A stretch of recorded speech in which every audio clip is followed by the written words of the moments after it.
Good evening, everyone. Call to order the Board of Selectmen meeting for Tuesday, November 21st, 2017. A couple things off the bat. Selectman Gary Luca is participating remotely this evening as I lost my spot.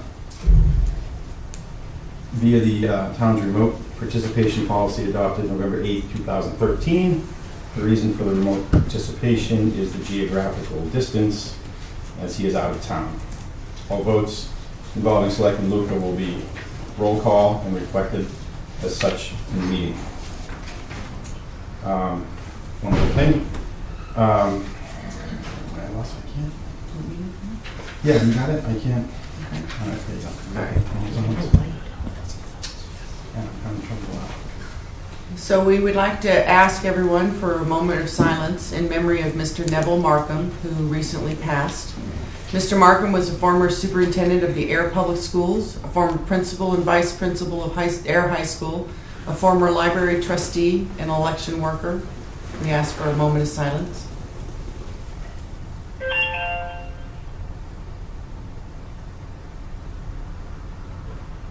Thank you. Also, we have our student reporter and his teacher here, Bryce Valeri. Thank you for coming. Great job so far. You guys are doing a great job. Really good job. Very good. Yeah, very impressed. We also have a pledge allegiance, please.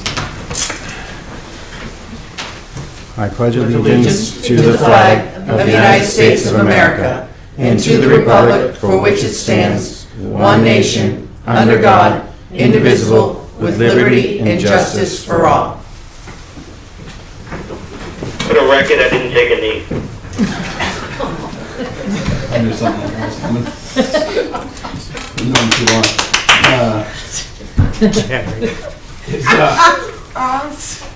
Do we ever have our announcements? Do we ever have them? Yeah, they're printed for you. Announcements. There will be an election Tuesday, this coming Tuesday, November 28th, 2017, from 7 a.m. to 8 p.m. to consider the adoption of the recreational marijuana general and zoning bylaw. More information can be found on the homepage of the Town of Ayer's website, www.ayer.mass.us. That's an important vote, so hopefully we can get the word out on Facebook and social media on that too. The second annual Downtown Ayer Holiday Candlelight Stroll and Tree Lighting Ceremony will be held on Saturday, December 2nd, 2017 from 5 to 6:30. Pictures with Santa and Mrs. Claus will take place at Town Hall after the tree lighting. Hopefully we get a lot of people up for that. I recall it was really cold last year, wasn't it? Yeah. It turned out really nice, though. It turned out really nice last year for the first one. It's wonderful. We have 1,000 candles ready to go. All right. Then the Neshoba Valley Band performance will be held at 2 p.m. on Saturday, December 9th. That is a great thing. I bring the boys every year. So if you guys can get the word out on that, it's really a cool thing upstairs. The Tuba Christmas concert will be held at 2 p.m. on Saturday, December 10th. A lot of good stuff going on for the holidays. And the winter parking ban will be in effect from November 15th until April 15th. On-street parking is prohibited between midnight and 6 a.m. during active snowstorms.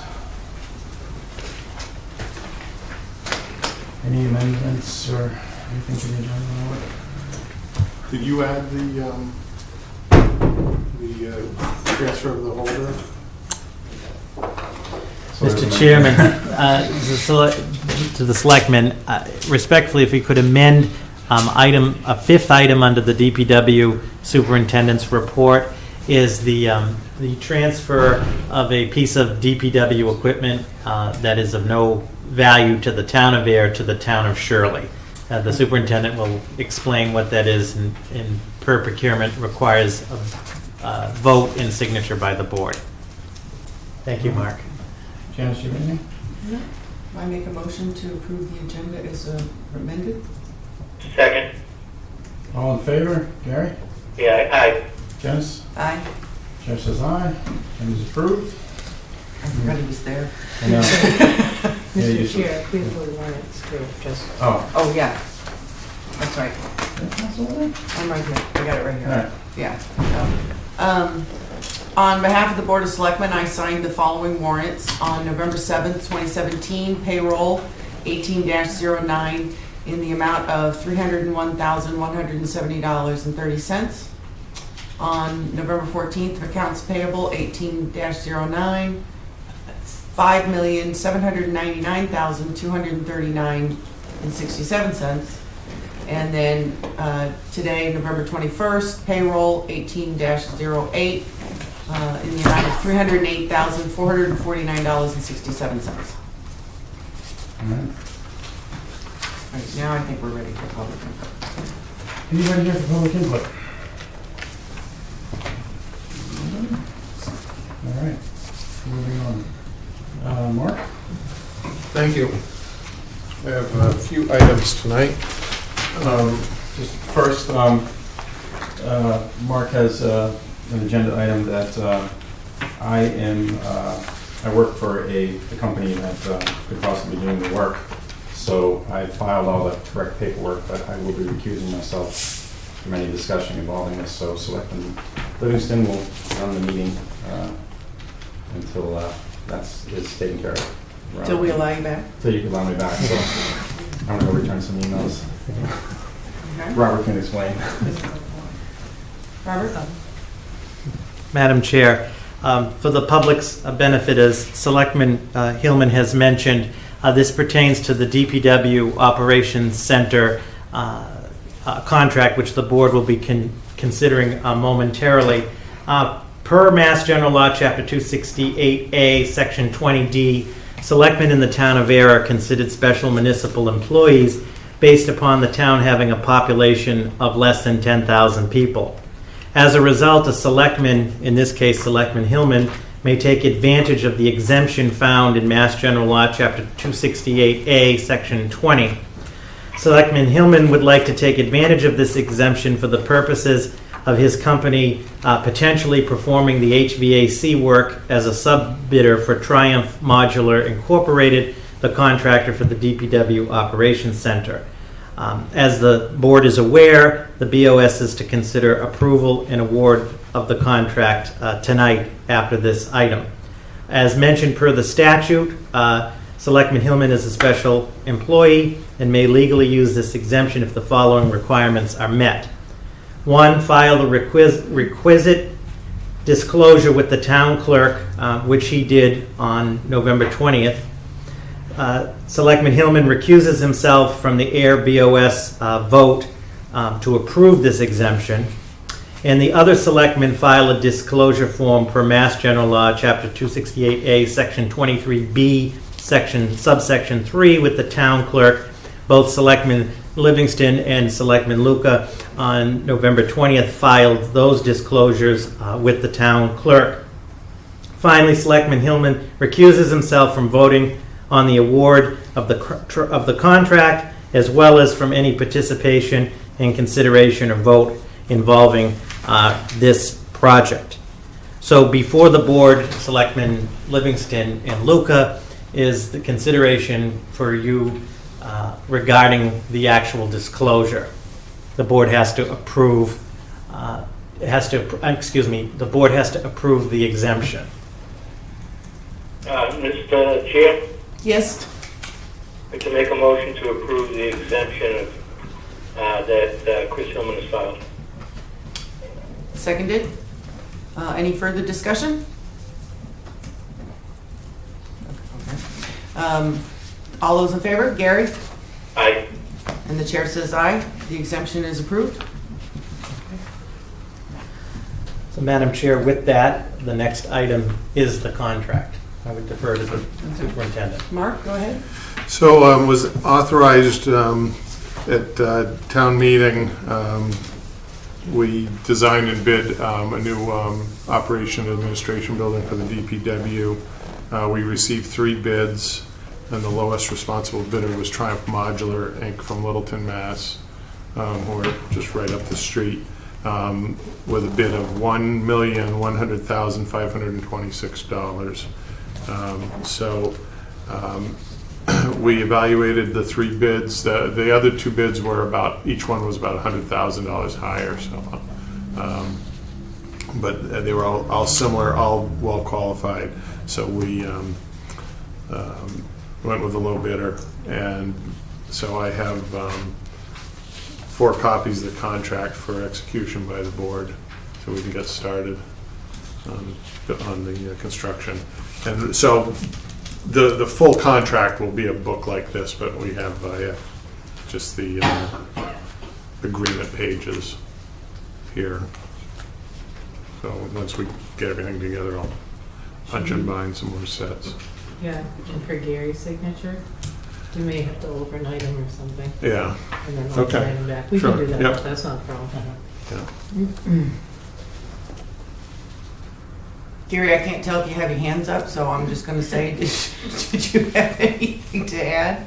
No, I've read it through it more than once, and just so people know, we transferred some money from other accounts, and that's because this bid came in a little higher than we thought. Isn't that correct, Mark? Yes.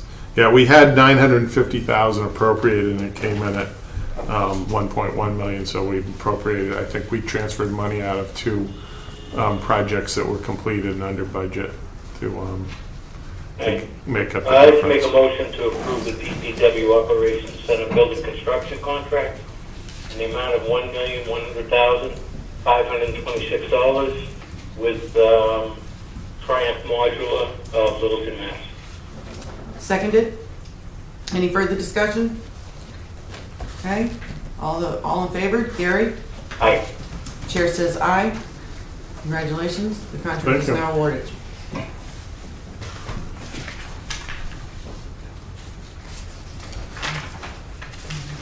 Yeah, so they just has to sign where it's tagged there. Yep. All right, so we're going to The- overnight mail it to you, Gary, for signature. Something else gonna take a little Yeah, while. we'll touch base on that tomorrow, Gary. Yeah, however, I mean, if you can email it to me too. Yeah, we could do that. probably. Yeah. Okay, so you just sign that when you get it. Oh, Then the next item is the purchase order for the LED streetlights. I gave an update at the last meeting on the LED streetlights, so we have bid the purchasing of the lights themselves, and we also bid the installation. The installation is within the town administrator's signatory amount. So I did bring the purchase order for buying the lights. We received, so we're doing this with MAPC. They've got a consortium of, I think there's 7 towns. So we're getting the benefit of having more than 500 streetlights being bid on. I think, I don't know what the total is, but I think all combined, we've probably got about 5,000 streetlights. So we got bids for GE Lights, Philips, and Cree, and I did a lot of research. Philips was the low bid, and I talked to salesmen from all 3, saw demonstrations. I went out where they have actual installations, and in my opinion, the GE was probably slightly better than the Philips, but it was a lot more money. So we I recommended that we go with the Philips lights, and that's with Graybar Electrical Supply out of Wallingford, Connecticut. And so the amount of the purchase order is $58,317 for, we got 508 lights.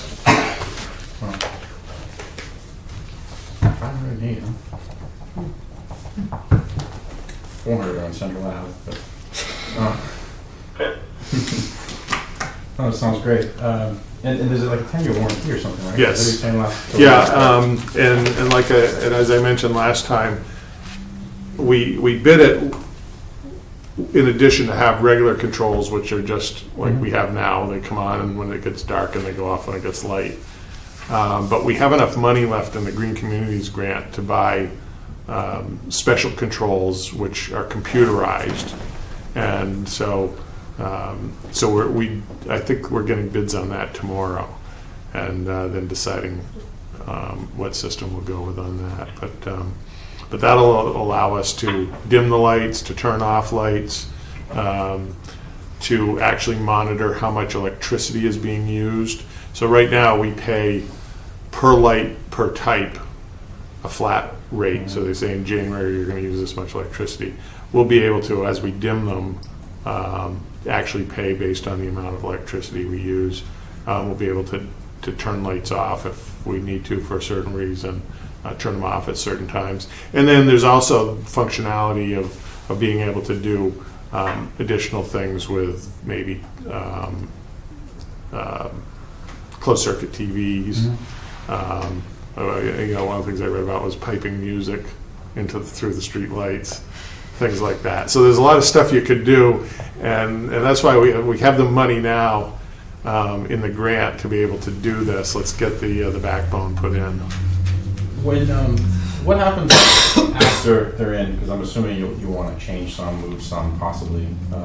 You just get a separate contractor for that? Well, the contractor that's doing our maintenance now, so we have a contractor on board, so when a light burns out, they go out and fix it.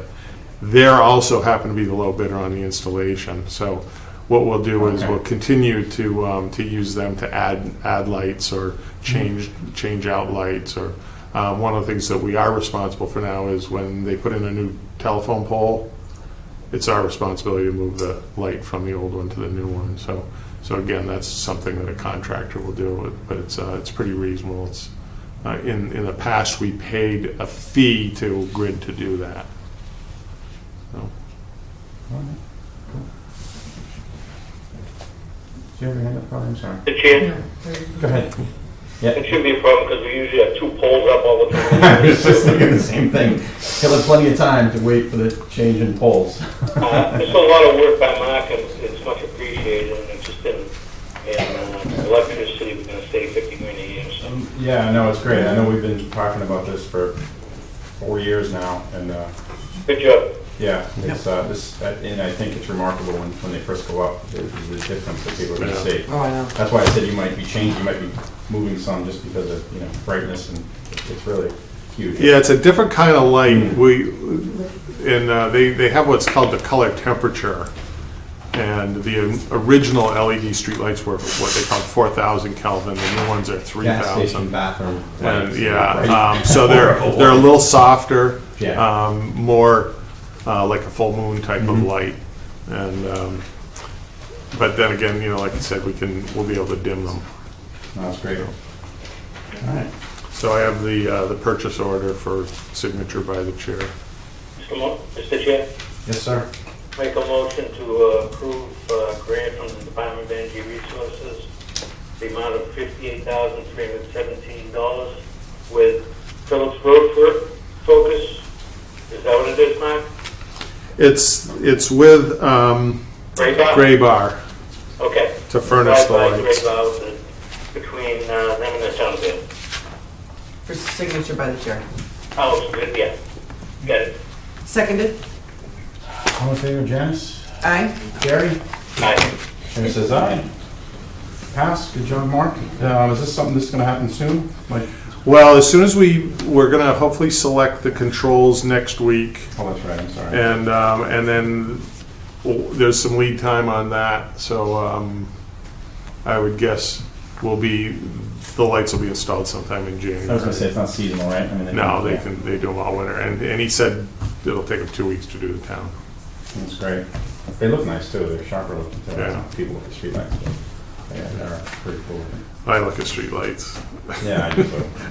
My wife said, "Why are you always looking up at the lights?"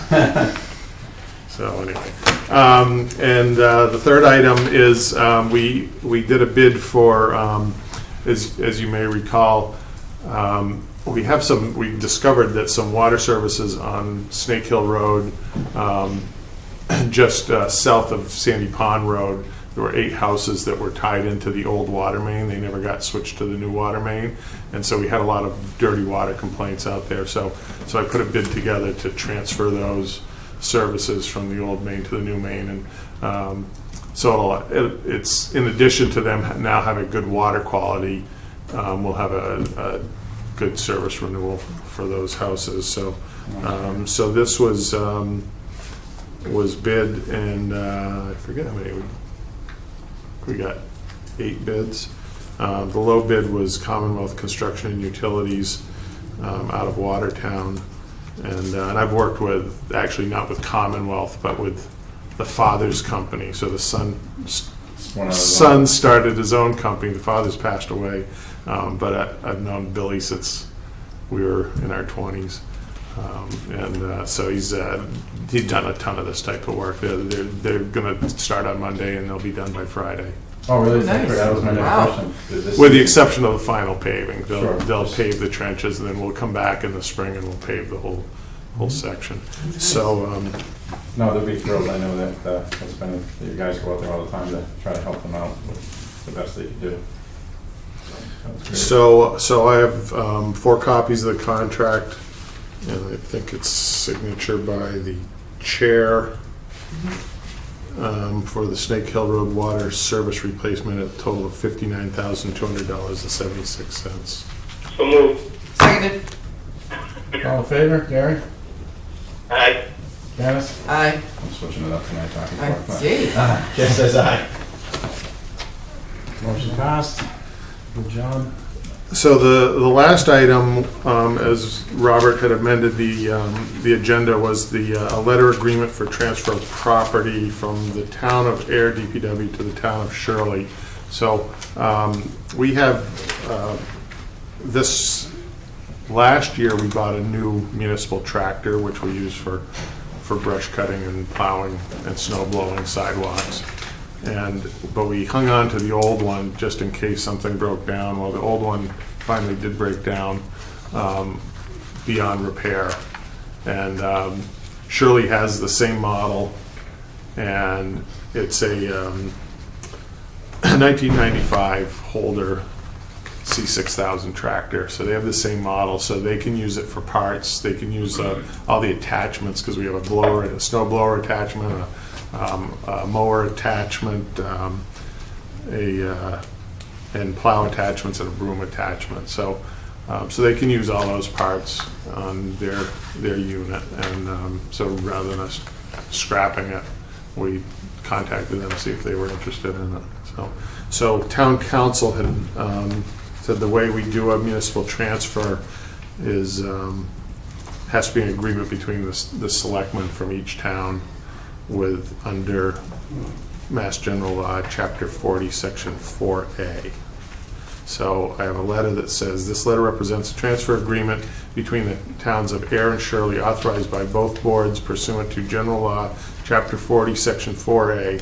The town of Ayer, through its Department of Public Works, is transferring ownership of the following: 1995 Holder C6000 tractor, snow blower attachment, flail arm mower attachment, straight and V plow attachment, broom attachment. The C6000 is being transferred as is and is not suitable for use for any particular purpose other than as parts or scrap, given its current non-functional nature.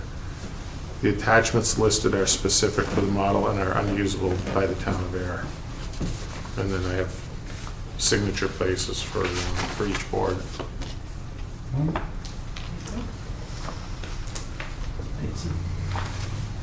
All right, so this is for transfer of DPW equipment to the town of Shirley, right? Okay. So I'd like to make a motion that the Board of Selectmen approve the transfer of basically scrapped DPW equipment to the town of Shirley. Second. All in favor, Janice? Aye. Gary? Aye. Jeff says aye.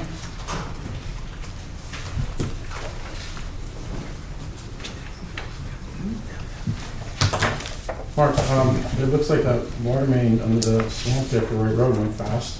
Yep, that's all in, pressure tested, they did bacteria test.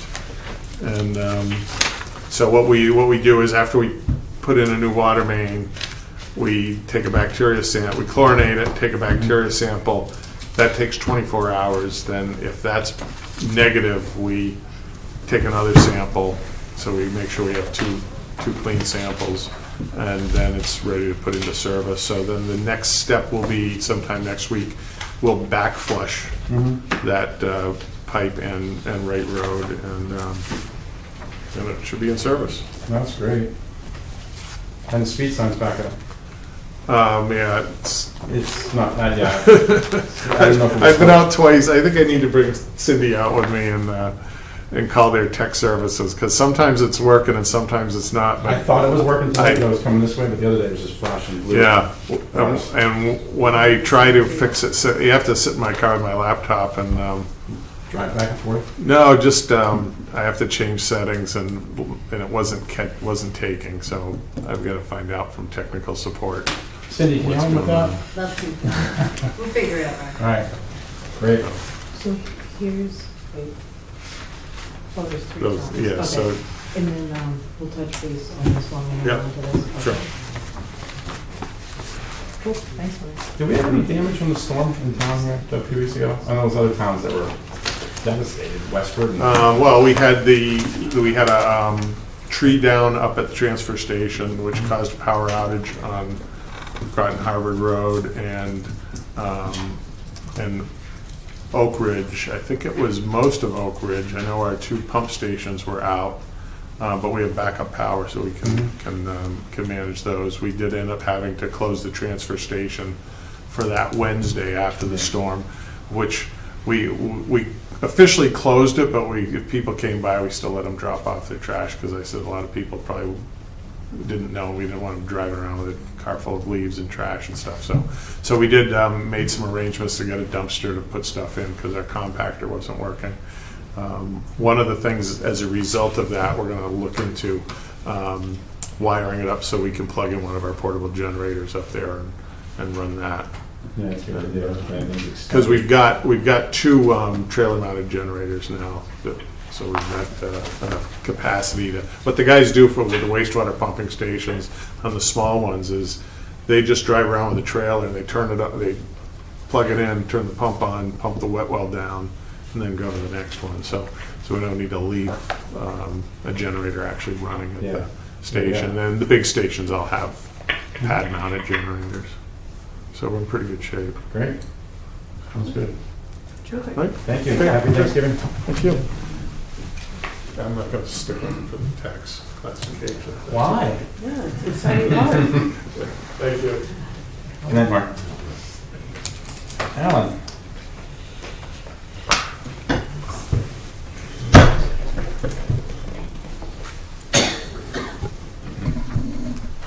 You need 2 microphones? Why not? Stereo.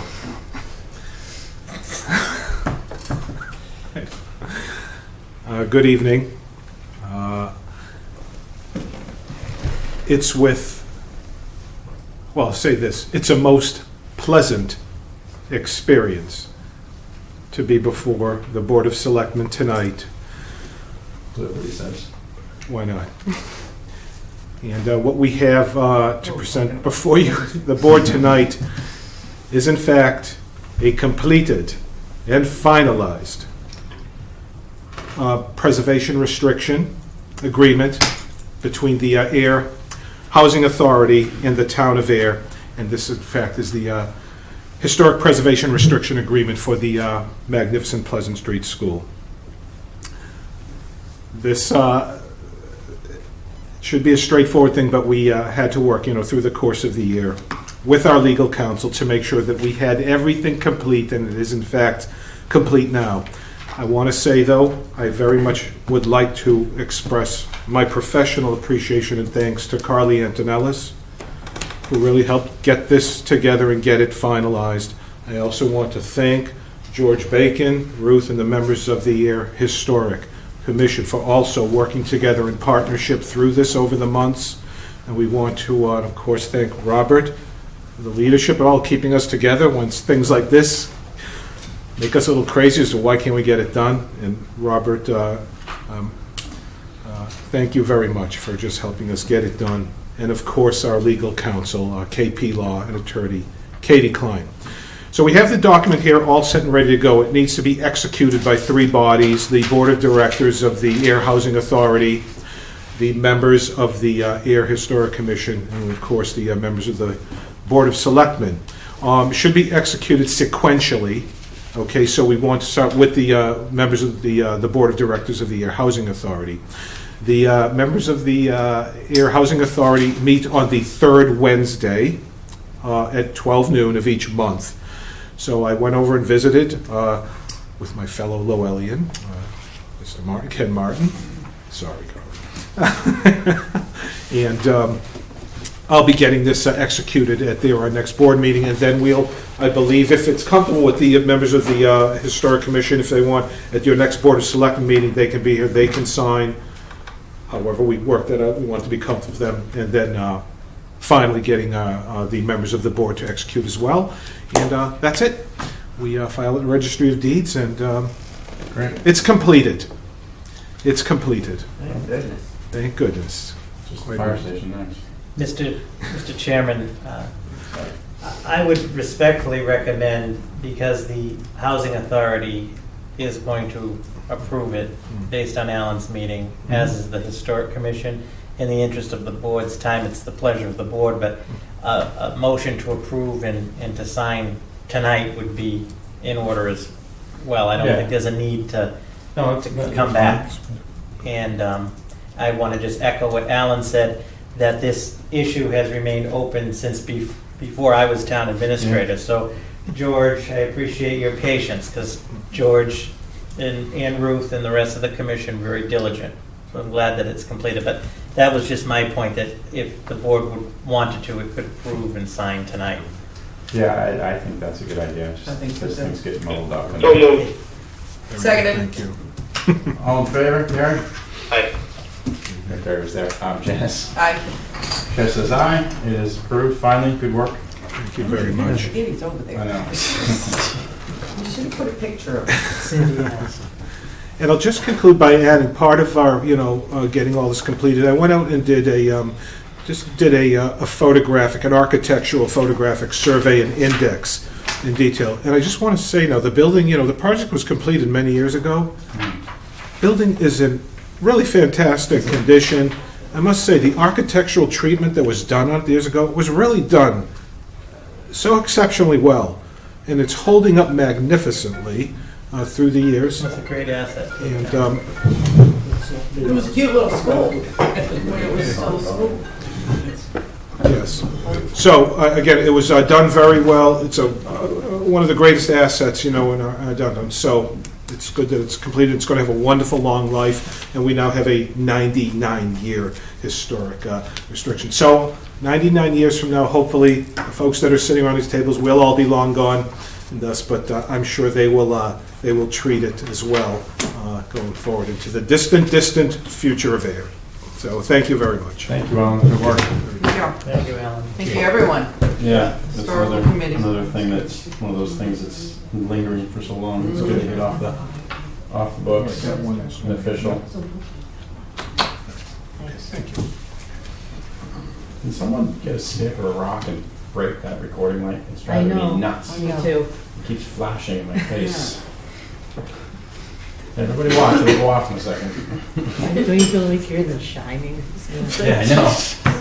Oh, I'm mad. if the twins appear. Yeah, there it is. It's Turn out. off. Oh, back on. All right. It's so bright. It I think is. he is still in there. Robert?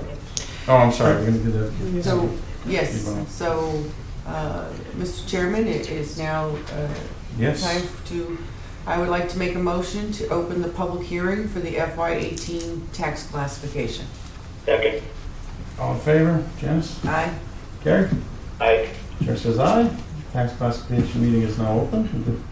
Robert? And Mr. Chairman, just for the record and for the public, it was advertised in the, Can you show the Valley Voice? Chris, you have a copy of it. Oh. That, Well, you may want to just add to it because by the time I find it... I mean, Right there. the motion is sufficient, but just Okay. so that the public and the record knows it was duly advertised in Yes. accordance with the law. Okay. And the assessors are here with Mr. Hogan to meet with the board. Please come up, gentlemen.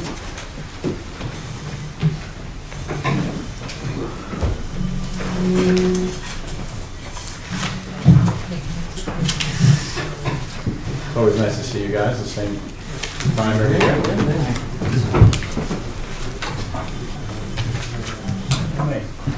So look, see? Look, it's right there. Is it on your screen? No. It's just fucking like- Would you like page down or something?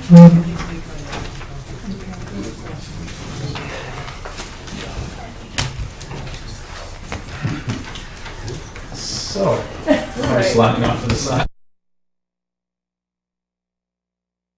Evening, all. Good to see you. Edwin Ayer, Dennis Callahan, Paul Brethan, assessors, and Tom Hogan, assessing manager. And we are here for the 2018 tax classification hearing, and I will turn it over promptly to Tom Hogan, if that's acceptable. Absolutely. Good evening, Tom. Good evening. It's nice to be back again. We don't see you now. You should visit more often. Never ask.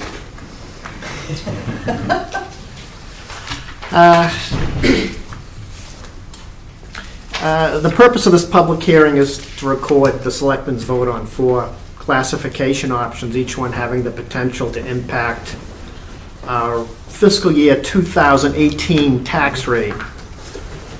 The first 3 of these, the open space discount, residential exemption, and small commercial exemption, the town has not voted to adopt in the past, and for a variety of reasons, the board would advise that you not choose to do so this evening, but under the statute, the board is required to apprise you of their availability nonetheless. So I hope you got a chance to look at your packets.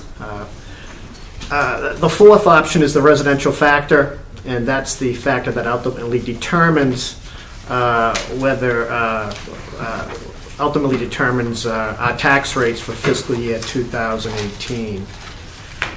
At the conclusion of tonight's hearing, I'm going to ask Kali to have the selectmen sign a state form LA5, which is the form on which your vote this evening is recorded. And once the LA5 is signed, it will be submitted to the Department of Revenue through their gateway portal, and it will initiate the FY18 tax rate certification process. Lisa Gabry has completed the tax recapitulation information. It's all up on the gateway. All we're waiting for is this LA5 form and submission, and then the ball will start rolling. I know you've all sat through this presentation a number of times. I'm going to give you the, well, if you'd like, I could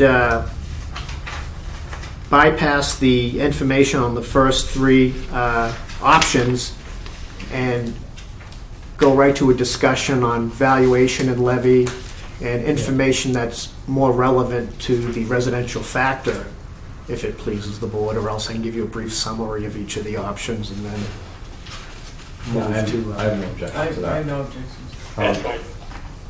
Tom? When you talk about the small business, or the, what is it called, Tom, the Small commercial exemption? commercial exemption, because over the years we've talked about it and it gets about a minute and a half of discussion.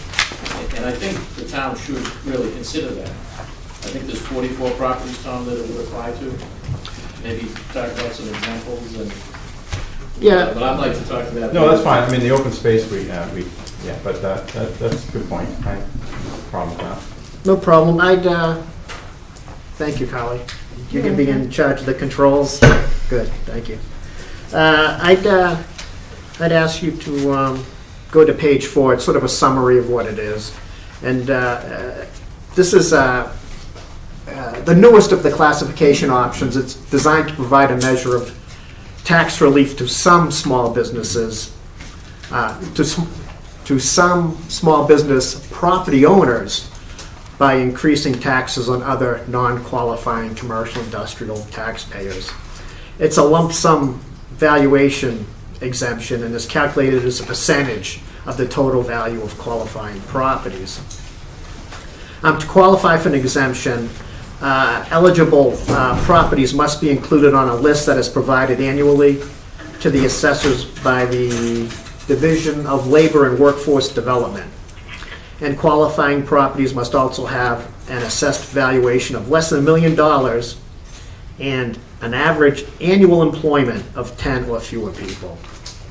And the Board of Assessors, under the statute, has limited authority to add to this list. So essentially what we get from DLWD is what we're obligated to. Those are the properties we'd be obligated to apply it to.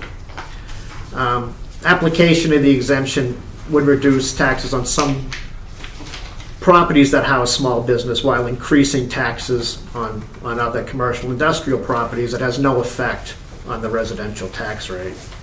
Annually at the classification hearing, the Selectmen may adopt an exemption of up to 10% of the value of eligible parcels.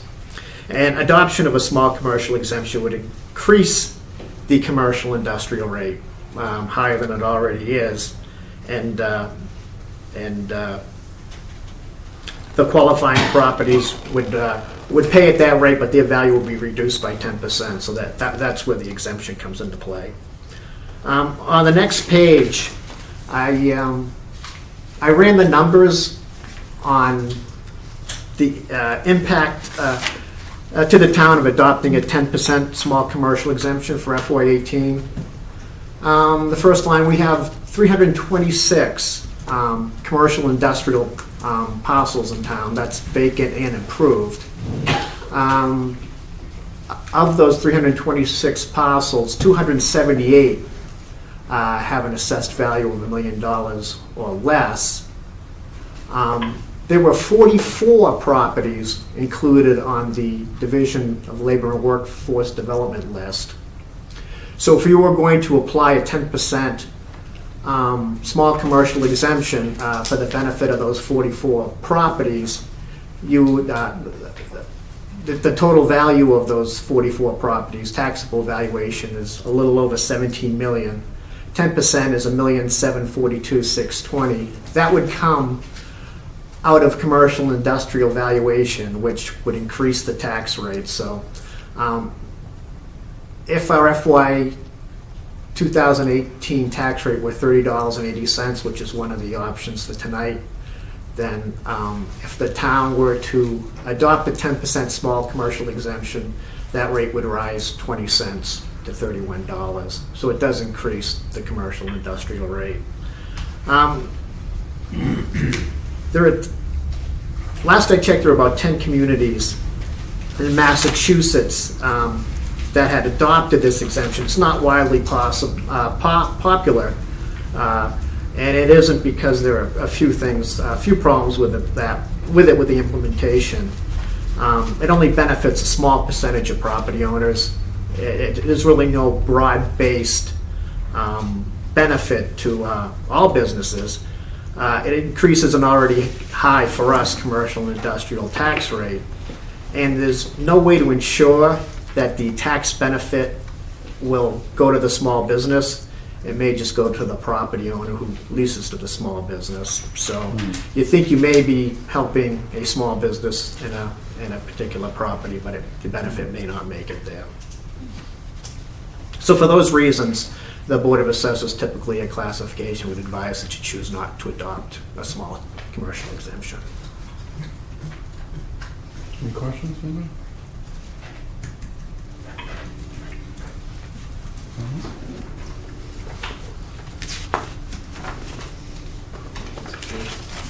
Oh, sorry, Tom. Is it open to the public yet, or like, 'cause I have a question on that, but I can wait if that's. I think we're going to discuss it all at the end, so if you don't mind waiting, Tom, we'll just kind of lump it all into the public input at the end.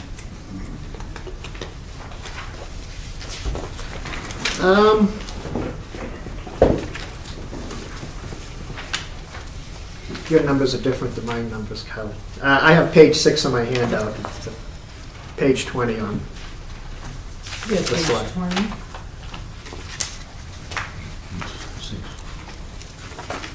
Yeah.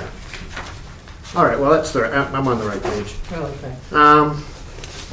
The remainder of this information is going to relate to choosing a residential factor for FY18.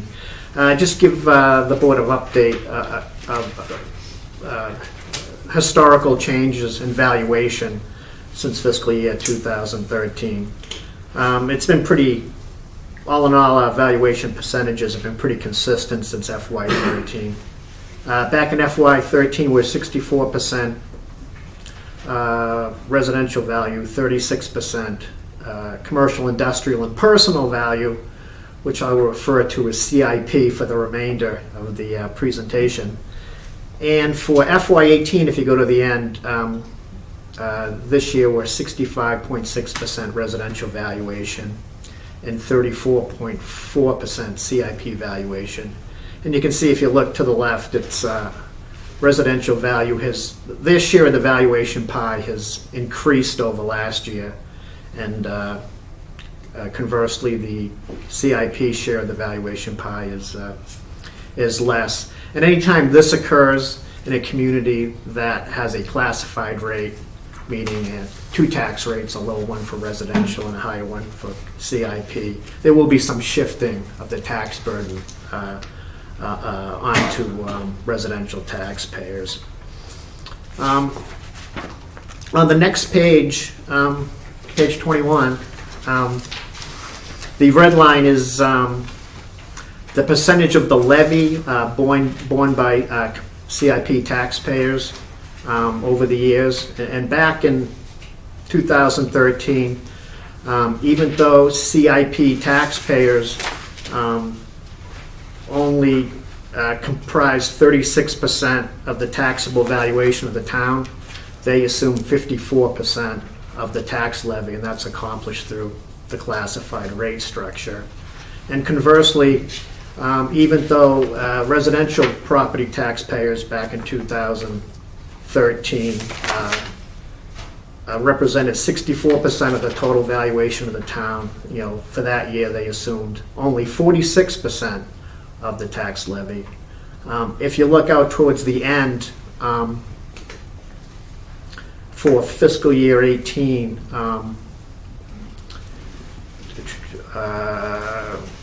if you adopt a residential factor based upon the same shift percentage that you adopted last year, residential taxpayers would assume 53% of the tax burden, and residential taxpayers would assume 47% of the tax burden, and CIP taxpayers would assume 53%. You can see that the percentages have been pretty consistent since 2013, and this has been accomplished by the Selectmen's judicious use of the shift percentage. If you look at the bottom, on 2013, the commercial shift factor was 1.49, and in 2017 is 1.53. So the Board of Selectmen historically have been voting for small changes in that shift percentage to sort of equalize tax increases between residential and CIP taxpayers.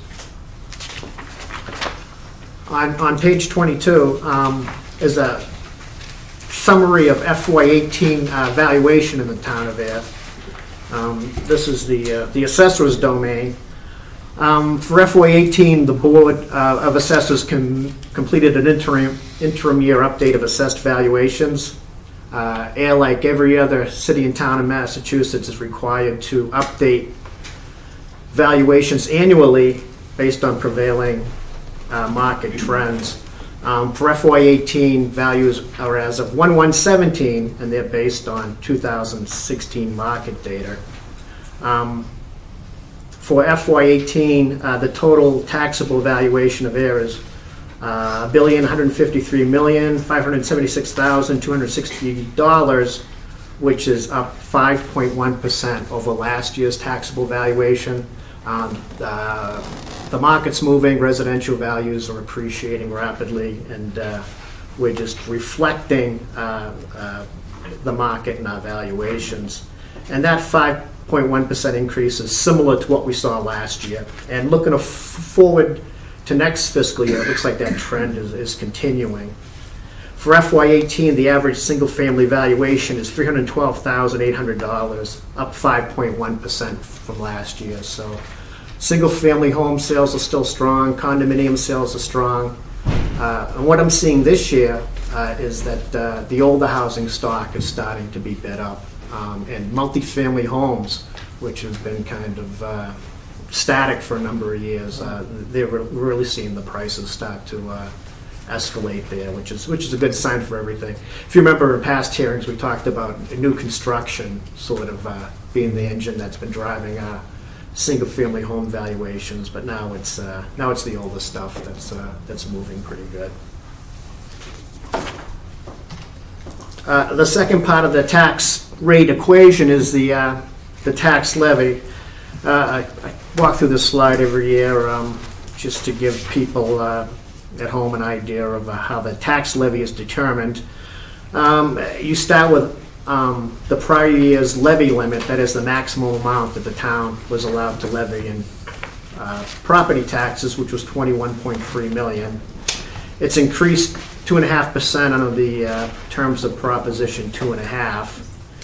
And then growth levy dollars can be added to the levy limit. This year is $960,356, which I'm pretty sure is a record since I've been here. We had substantial growth.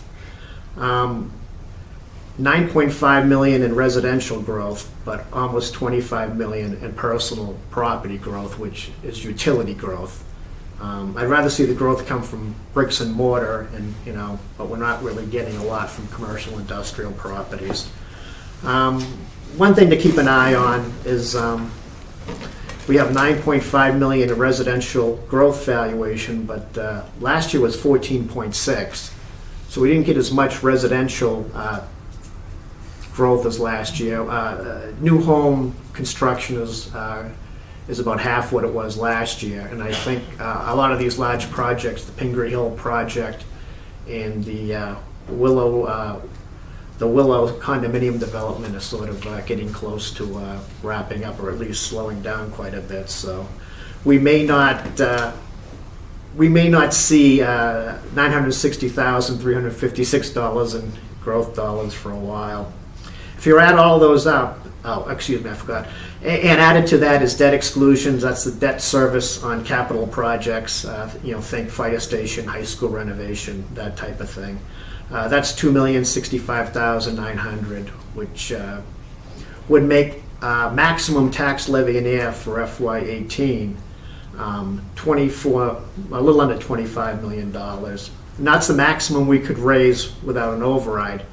Our actual tax levy is going to come in less than that. It's going to come in about $23.2 million, which will leave us with $655,191 in excess levy capacity, which is good to have, especially if growth begins to not be as expected going forward. Last year, that excess levy capacity was about $1.239 million, so we've increased our excess levy capacity. That's important if there's ever a budgetary crisis. The town has room to raise more in property taxes to meet budget expectations, or if growth slips, or there's some sort of emergency. We could have raised another $1.65 million without an override. And the Moody's, Robert knows this also, the Moody's people look very favorable to cities and towns that have substantial excess levy capacity. Just to give you an idea how far we've come with that, back in FY12, which isn't too long ago, our excess levy capacity was $2,135. I mean, it really, I think it speaks well with the town's budgetary decisions and their financial team that they've been able to, get that number up as high as it is. Last year's tax levy was almost $22 million, and that's a 5.6% increase this year over last year, which is more than we typically see. Usually we're about 3.5% on the increase in property taxes, and I did some research. I assumed it was the debt exclusions, but the debt exclusions did increase, but it was only $153,200, and that wouldn't account for that big a jump. But Lisa Gaby was able to explain to me that the combination of the debt exclusions, a snow and ice deficit of $143,900, and McNiff Farm cleanup of $200,700 would come out just under $500,000, or 2.3% of the 5.6 is those three items. So these are sort of one-time increases to the levy, which is the snow and ice may be a reoccurring thing, but the other items probably won't be. So we have a sort of a disproportionate increase in the levy this year that we don't normally see for those reasons. Mr. Chair, as the board's aware, on the McNiff Farm cleanup, which had to be done, and the board received authorization from the DOR to do, as we discussed last year when that happened, that it would have to be made up in this tax cycle. However, just as the board is aware, but for the record and for the public's benefit, that property is currently, through a court order, the terms of the disposition of that property, when we get to that point, is that the town's costs are recouped. So granted, yes, it's moving on to the taxpayers, which we discussed a year ago, and I don't say that lightly, but just want to make clear that when the property is legally disposed of through the court order, the town's interests are well protected, including getting that money back. So I just wanted to make that point. Thank you. The next page, page 24 on the PowerPoint. We talked about value, we talked about the levy. Calculation of a tax rate, simple. It's tax levy divided by total taxable value of the community times 1,000. If you do that with there's my one typo. That should say FY 2018 valuation and FY 2018 tax levy. If you take this year's tax levy divided by this year's taxable valuation and multiply by 1,000, you get $20.13. Last year's single tax rate was $20.03, so you've seen about a 0.5% increase in the rate. And anytime the increase in the levy, anytime the levy increases more than taxable valuation, rates will rise. So the taxable valuation of the town went up 5.1%. So all things being equal, the rate would drop 5.1%. But the levy went up 5.6%, so you're seeing that 0.5% increase in the equalized rate. If we had a single or uniform tax rate, we'd all be done right now. But Ayer, like 109 communities in Massachusetts, has a classified tax rate structure, a lower rate for residential and a higher for CIP. So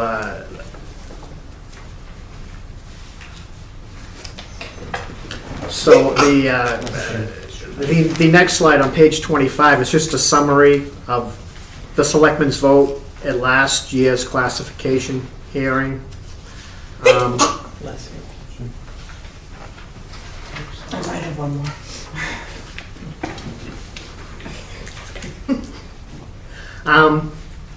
Last year, residential taxpayers were 65.3% of the total value of the town, but paid only 47% of the tax levy, and the corresponding rate ended up being $14.39. And CIP taxpayers were 34.7% of the total value of the town, but paid 53% of the tax levy, and they were taxed at a higher rate of $30.64.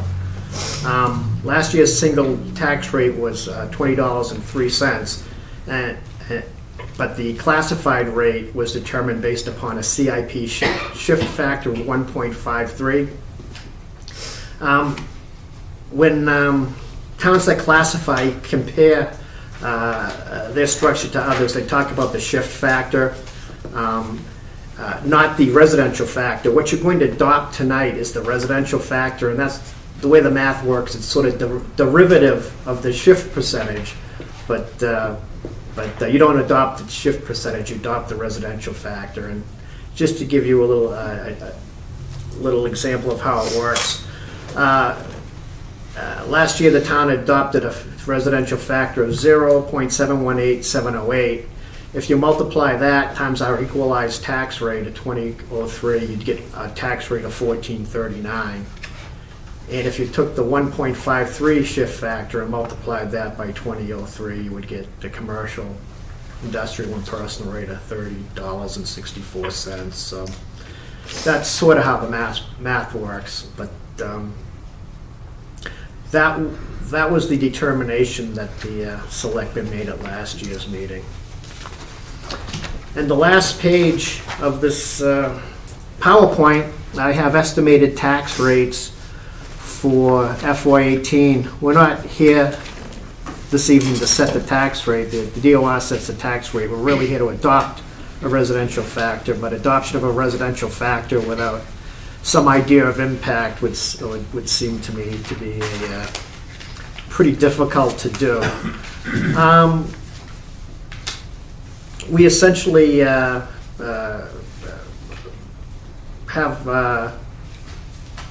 75 tax rate choices annually. If you look at the top line, if you adopt a shift factor of 1.00, that would establish a uniform or single tax rate for the town. And if you did that, you'd see that commercial industrial bills would plummet and residential bills would skyrocket. At 1.00, we would have the lowest CIP rate that we could have by statute, and conversely the highest residential rate. And down at the bottom, maximum shift is 1.75, and if at 1.75 we would have the highest CIP rate we could have on the law, conversely the lowest residential rate. I highlighted 3 shift percentages in the middle there, 1.53, 1.54, and 1.55. Each of those established levy percentage for residential taxpayers at 53%, which is consistent with what was voted last year. If you adopt a residential factor based upon the 1.53 shift percentage that you selected last year, the residential factor would be 0.721952, and the resulting rates would be 1453 for residential and 3080 for CIP. The average residential bill would increase $263, and the average CIP, should just say commercial industrial bill would be $119. So you'd be seeing a 6.1% increase in the average residential bill and a 1.5% in the median commercial industrial valuation.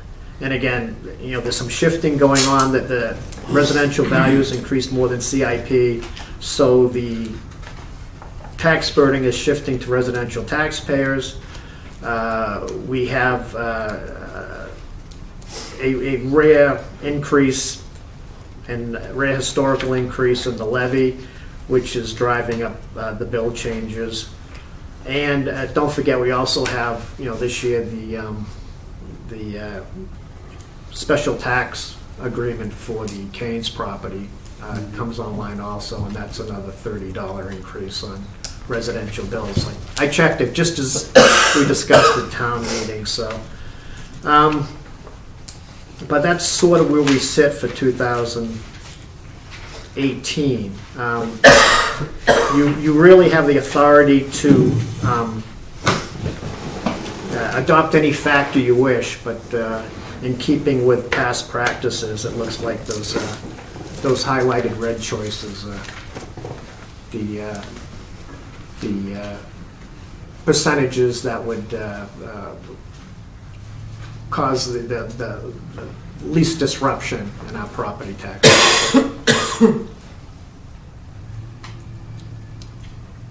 Mr. Chair, Go ahead, Gary.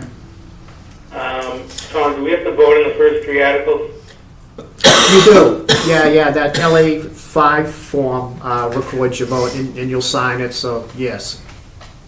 So we need an open vote on that. Yes. Yep.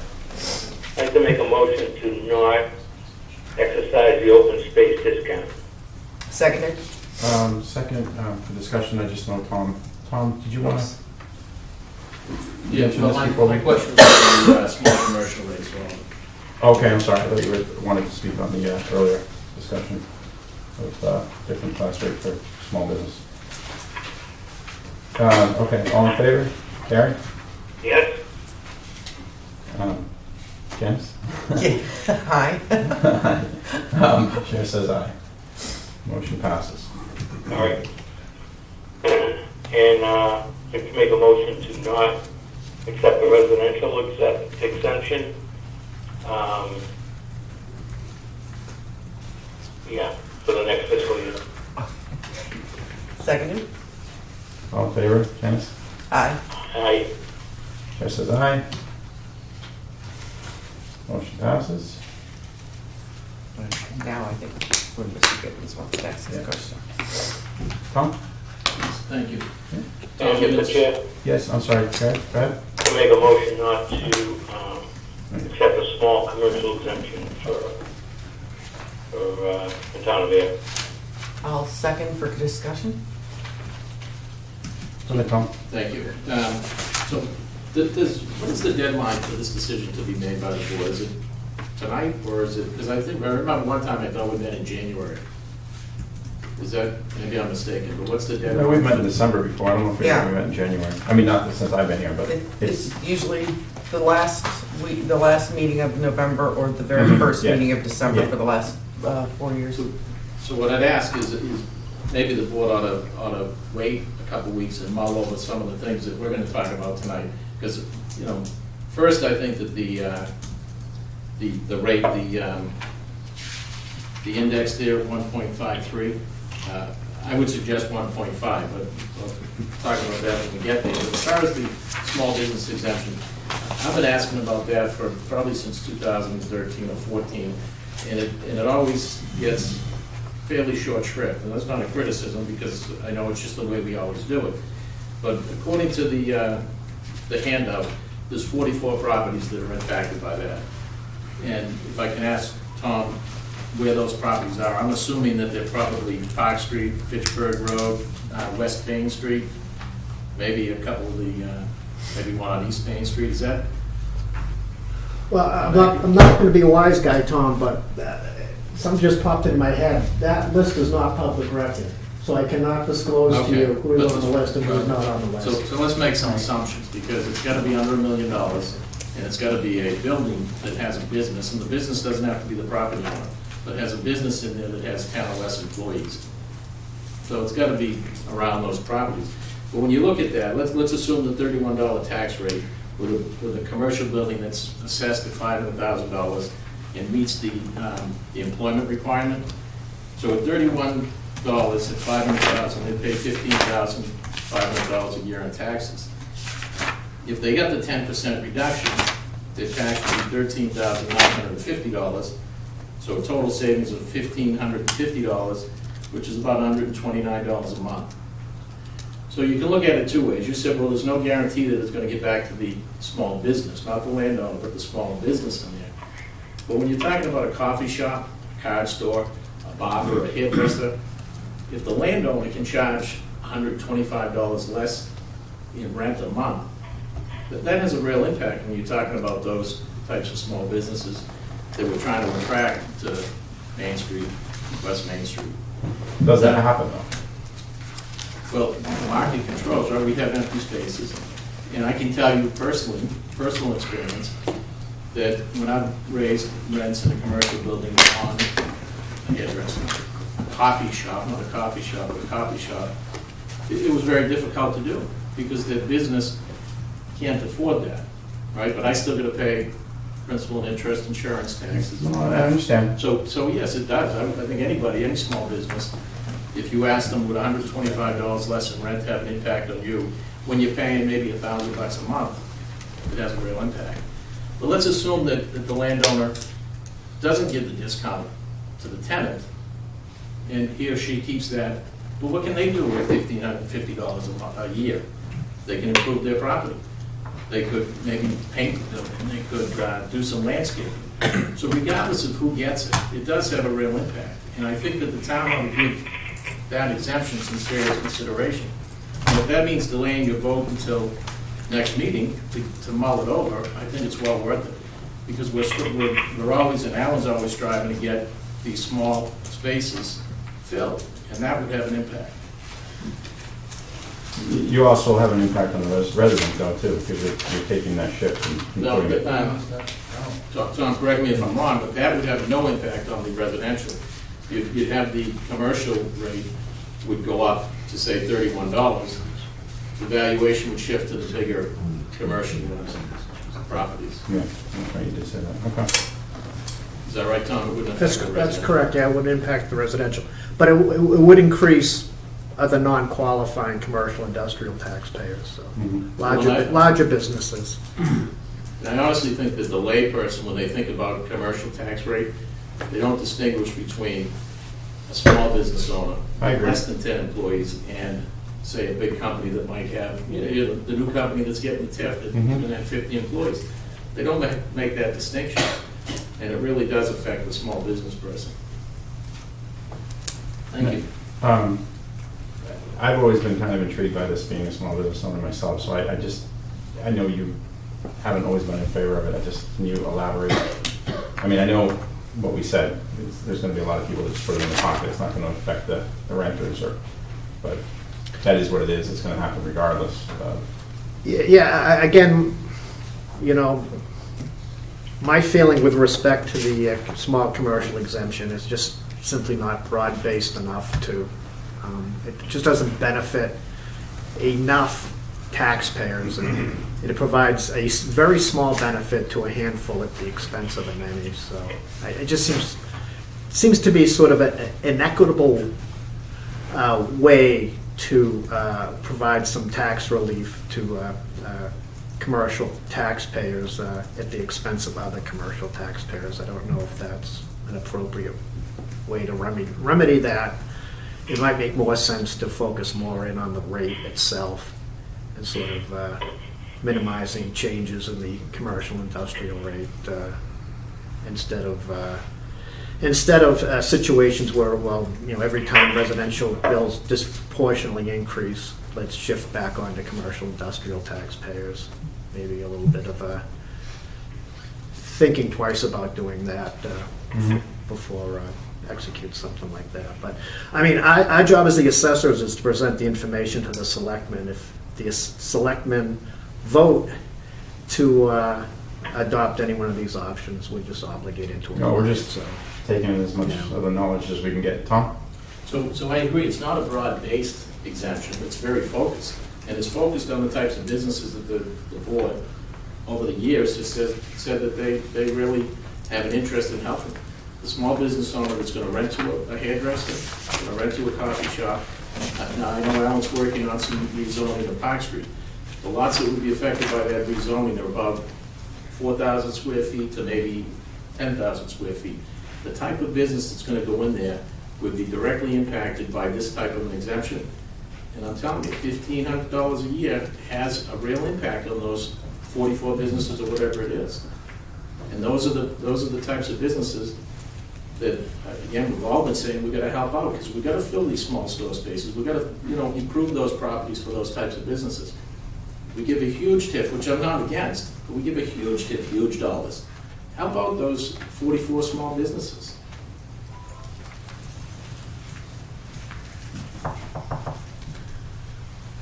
Tom? We sit here every year and we talk about the same items going back and forth, and so I'll reiterate a few things. Is that it's businesses in town that are making the donations to these charitable events. It's the businesses in town that are providing the jobs. And with the internet sales killing retail, it is very, very difficult. If you take my building relative tip, I'd be roughly at $43,000 one building in taxes. Absurd. You can't raise the rents. They'll go. And I know the board has always been blanketed with residential homeowners. per se, that don't own a large commercial piece of the property. So it's been a tough vote for us business owners. Now, I get whacked on the retail, on the residential also. But we're also getting whacked hard on the commercial. Look at Devon's, they're going in at $20, you guys wanna go to 30. They got an astronomical place up there right now. What's happening to our commercial space in town? Now, it's the same thing, I could play the same recorder year after year after year. I know we all gotta take a hit, but you can't put the burden on the commercial to take care of it. Back in the 70s, some of you guys on the tax board here know, when Bob Cogan was brought into town to bring in commercial building. He did. One of the selling points back then was the low tax rates of Ayer. So now let's look at the tax rates. How can a guy afford $30 tax rate? It's almost impossible. So I wish you guys would just give consideration onto the increases to the commercial. I know I'll get whacked on the residential, I understand. My residential doesn't provide jobs, the commercial does. Thank you. Thank you. I think we've been, trying to be pretty fair with that increase the last few years. I know we've gone much less on the commercial. We've tried to. Absolutely you have. Mr. Kell? Yeah, and for the purposes of staying on course, I hope you don't mind, I'm going to read my thoughts, please. No. Good evening, and for the record, my name is Edward Kelly, I live at 20 Oak Ridge Drive. I'd like to address the tax rate in Ayer. I truly believe the going tax rate for commercial and retail businesses in Ayer is causing a major setback for current and future business in Ayer. We've lost one business last month. We're going to lose another one by the end of the month. I know the tax rate is alone not the whole answer to retail, but we must start somewhere. I don't want to sound like another landlord complaining, because I have in the past, so here's a couple of things and suggestions for you to consider. As I look at my tax bill, I see 4 boxes. I see residential, I see OPSP, I see commercial, and I see industrial. So I believe it's possible to have a different commercial tax rate. Taxes collected on Main Street, just from one bank to the other, if you want to guess, is $330,000 more. One of the major costs for running a town is the schools. Retail business has no effect on that. Here's another thought. The difference in the valuation of my house and my land versus my building and my land, the difference in it is $2,000. Yet I must pay $5,000 more for the building on Main Street. What I'm saying is that when you add up mortgage payments, taxes, insurance, heating costs, it's impossible to keep a low rent for a small or startup company. You can't do it. We do have to compete with other towns in the area. Now, if I could move my building to Westford, my taxes would be cheaper. But you say, Ed, no, it's the valuation, it has a lot to do with the amount of dollars, right? And you're right. Okay, so why don't you add $200,000 additional dollars to the valuation of my building, and it still would be cheaper in Westford. I disagree with that, but Well, you can check it out for me. I got it right here. And the difference in the tax rate in Westford happens to be 20 cents between commercial and industrial and residential. So I believe in summary, for the sake of the retail business and a lively downtown, we must do something about the tax rate. Believe me, I'm not saying this for personal gain, I'm talking about the future of Ayer. Thank you. Mr. Chair? Go ahead, Gary. Yeah, I mean, as long as I've been on the board, we've tried to be fair to both groups. And I'm looking at a DLS spreadsheet right now that shows in 2010, businesses contributed 55% of the taxes, 55.02 in 2010. And this past year was 53.05. On the other hand, residentials were 44%, 44.98, and their take has increased to 46.95. So we have gradually reduced taxes on the businesses, and it's increased the taxes on residentials at a larger rate. Now, this is in the last 7 years. Since that point, we've been trying to equalize it out, and I think the board has done a good job of doing that. And of course, the Board of Assessors has given good guidance to get to that point too. And I think we need to continue to take the input of the Board of Assessors and continue that process that we started 7 years ago. Good point. Yes, Jeanette? Yes, if I can ask Mr. Gibbons, just for clarification, you were recommending the 1.5 CIP shift that's recorded here? Yes. Okay, I just want to make sure I was reading it right. So, see, that's such a drastic, I mean, yeah, it works out great for the commercial, which I agree. The commercial, you know, always needs to be helped. The small businesses always need to be helped because without the commercial, we don't have the town of Ayer. Irony, we get too high on the residential, everybody leaves the town because they've moved to someplace with cheaper residential taxes, and the businesses go down under too. I mean, it's such a catch-22, but I think that the 1.50 that you're recommending is too drastic.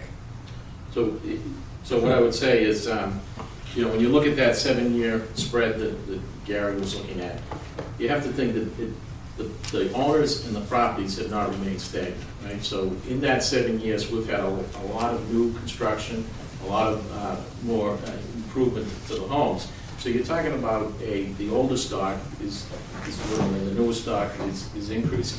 So you've got a lot higher value homes with new people coming in.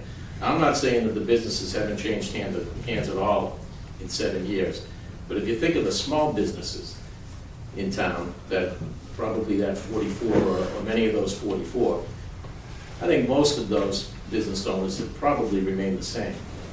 So if you can't accept the 1.5 spread, then I think you really should give careful consideration to the small business exemption, even if that means, again, putting off your vote for 2 weeks so you can mull it over and give it some real consideration. So, Mr. Chairman. Go ahead. Tom? Yes. So, oh, sorry, this is Tom.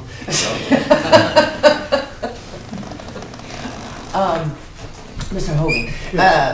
So if we were to take the exemption for the small business, if we were to actually adopt it, explain again how this would affect.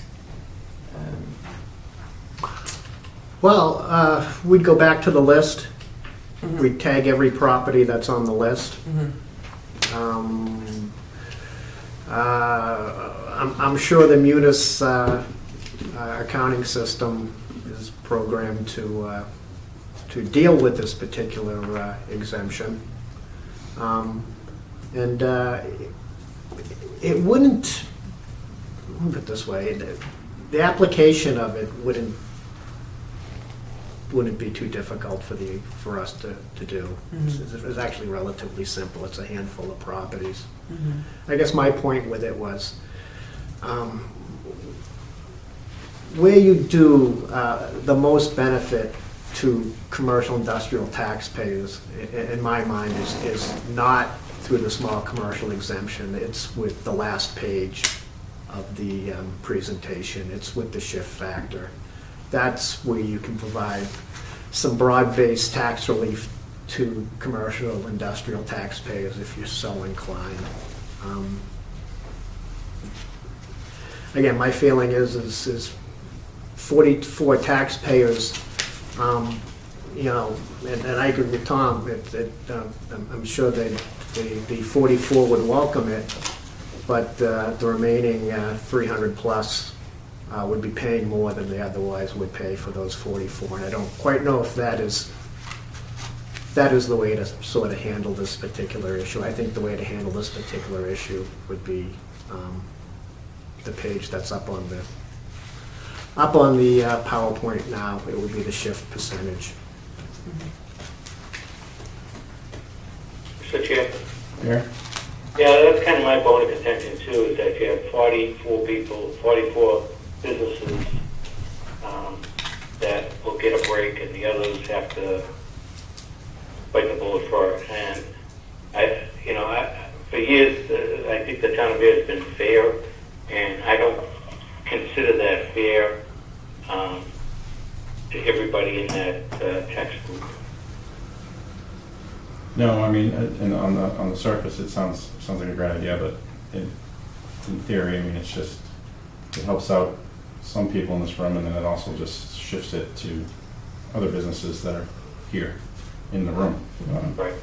So it's helping some, but it's not helping the other 260. I wish we had a magic wand and we could reduce everybody's taxes. But I mean, because I know we all love paying taxes too. I know. I mean, we look no one at likes this town is doing very well, and our stabilization is up. Talked to Lisa, our bond rating is one from the top. Our debt is being reduced. So, I mean, we're in pretty good shape. Yeah, nobody likes to pay taxes. Trust me, my tax bill is over $6,000. And it's just the way it is. I mean, Are you taxing him extra over there?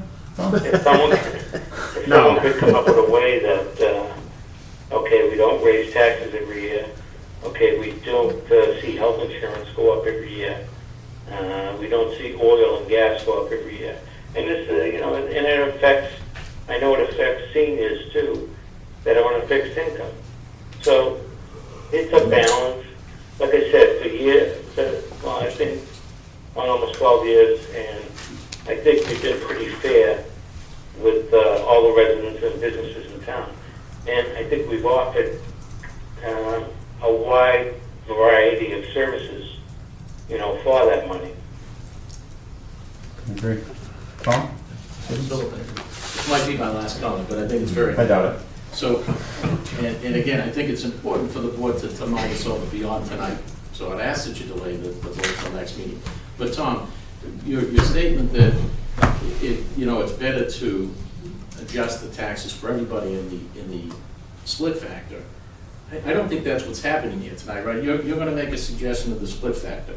And so let's say the $31 that you used as the example, that would be the 1.54. So the selectmen will adopt the 1.54 in this example, and then you would do the exemption, right? So they're not going to consider, well, what are we saving by the exemption, and let's give it to everybody. Tonight we're going to adopt the split factor, and then the board could accept the exemption, and all it does is it gives a 10% exemption to those 44 properties. Now, it's very focused to those 44. And again, I'm not against the TIF, but when the TIF was granted, why did we do that? Because we're bringing a business to town that's going to generate jobs. So that was at the expense of other commercial landowners, but we did it for the general good. Now, for so long, I have been hearing about we got to take care of our small businesses. This is the way to do it. This is the way to make sure that landowners can still afford to rent to a car shop, to a coffee shop, to a bar.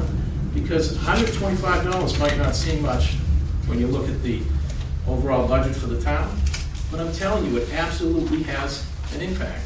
And I'm saying from personal knowledge, it has an impact when, as a commercial landowner, you go to a tenant with a small business and say, I got to go up $125, or I got to go up, 8% on the rent. You're not going to be able to do it. You're not going to be able to do it, which means you've delayed improvements to the property or maintenance to the property. So really, we're adopting a factor, whatever it is, and then you can say, okay, now we're going to do the small business exemption.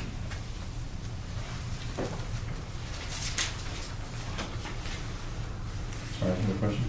No, I was looking at you, thinking. Yeah, I'm thinking I want to get my out of 1%. I'm not sure. But conversely, though, you're also putting a little bit more burden on other businesses too. So I mean, if they have to charge more for whatever Like we did with the TIF, yes, we gave. Well, you say we, I didn't vote for Well, the no, TIF, but, well, no, but the town in general, Yeah. we as a neighborhood in particular. So, As I look, said, the room. if I hire another person, I might not even get that exemption. Right now, I would probably get that exemption. But if I hire another person, then look, I'd rather hire another person if business is good. But the fact is that in my building on Fitchburg Road, if I wanted to rent to people that have a small business, then those numbers have a real impact. And I'm telling you, it's gotta have an impact on single commercial property owners that are renting to small stores, small service providers. Because, I mean, it's just, if you really give it close thought, you'd say, of course it does. It matters to those types of small businesses. no, and I understand the complaint. I mean, I'm a small business owner. I know what it's like to work until Wednesday because you realize you're not making any money because you're paying your taxes. Maybe start making money. I get it. And this is a way to help those businesses that we've been talking about for as long as I've been in town. Robert? I'm sorry, Mr. Scott, it's Robert. Go ahead. Mr. Chairman, through you, Tom, on the small, Tom Hogan, on the small commercial exemption, can you clarify how many communities in Massachusetts have adopted it? Last year, there were 10. 10? Through the chair, do you have any, I'm just curious, any idea what those towns were? I mean, are they similar I think I to had it last year. I know Westford is one. Westford is one? They don't classify the rate, but they do have a small commercial exemption. It's very small. Yeah, it's- Yeah, it does. just- yeah. I can get that information for the selectmen Ms. if Keller? they'd like it.